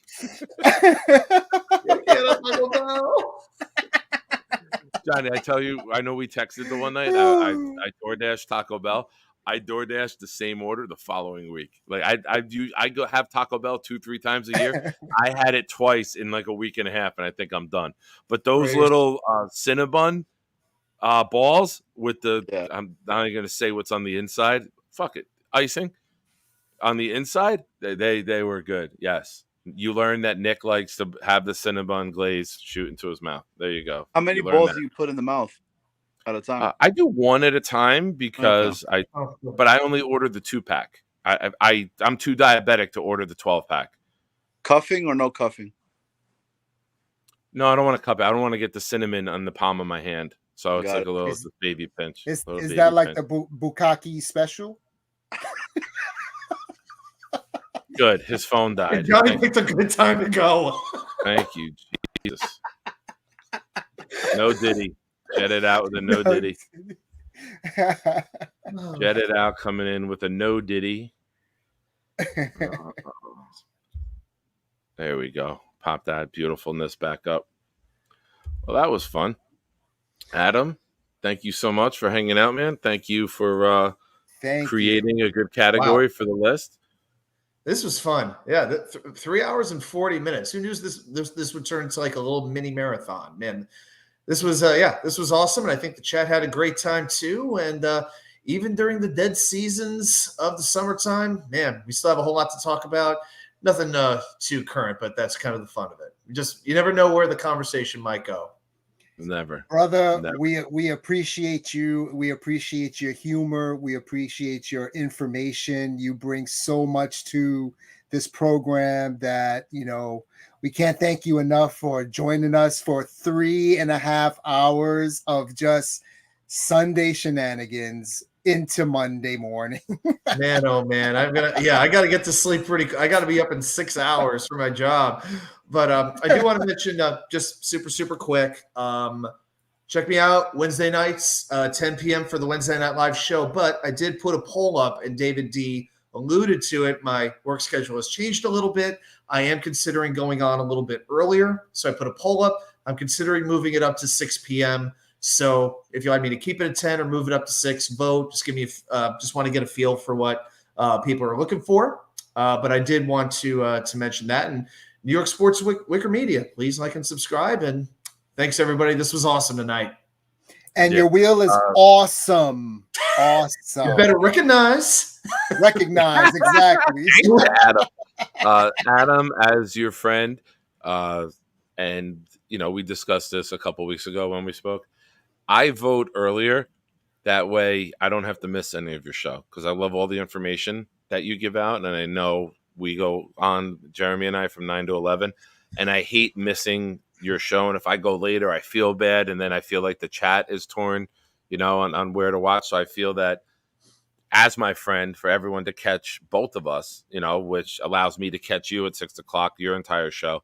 And then for them to catch my entire show without having to feel torn, I think is better for us and our products, and as well as the chat and their viewership. I think so too. Oh, and by the way, during the show, I made one new addition to the wheel. The latest addition to the Jets wheel is Brett Favre. Brett Favre. He has not been on the wheel before. He is now officially one of the 100 Jets. You know my question. Give me the other name. Who'd you take off? I don't even remember who I took off, but I think it was somebody pretty nondescript. It might have been. I don't think it was Brian Tom. I don't even remember who I took off at this point. So, yeah, no big deal. Somebody who I don't know. One of the 45 schlubs. I try to take off one of like the lower ranking guys because you'll have to complain. You got 60 pieces of shit on this wheel, Adam. Maybe it was Luke Falk. Oh. If I do like an all, he's probably on the quarterback wheel. I think he's on the quarterback wheel, and if he wasn't, he will be in about 5 minutes. Number 8, mind you. Number 8. We still do the series. Yeah, there is one Jets Drive. They also do Take Flight. Flights during the summer, one Jets Drives during the preseason. Yeah. Johnny Boy loves Dimitri Patterson. Oh, Johnny's back above 1% again. That's good. He plugged it in, I guess. I guess. All right, Adam, thank you, bro. Appreciate you.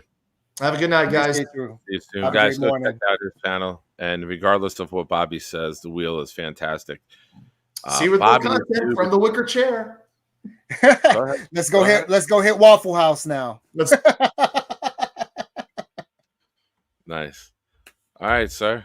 That was fun. Our longest episode. I know you're going to be tired at work tomorrow. I appreciate you hanging out.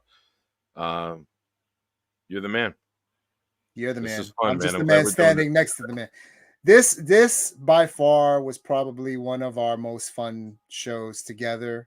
I have to say, just truly amazing.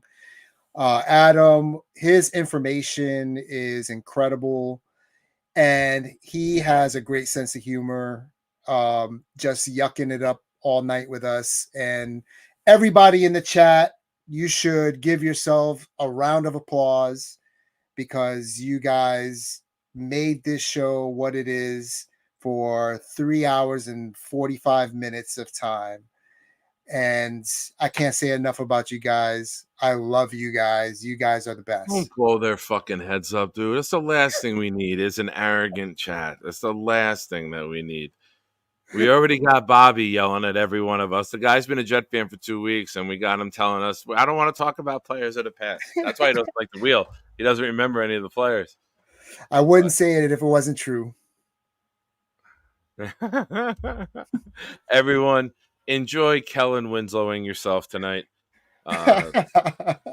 Enjoy. Knob. Put the knob into your hand and enjoy yourself. Thank you again to everyone who submitted the super chats. Thank you for everyone who donated to Hank on the GoFundMe. I will be back Wednesday night, 9:00 with Jets Chaos. And that's it. And for those that missed it, we're going to play the opening video on the way out, too.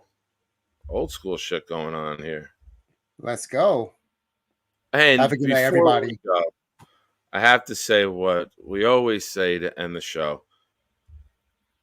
As always, be loud, be proud, New York Jets fans. And for anyone that missed it before, fuck Dan Marino.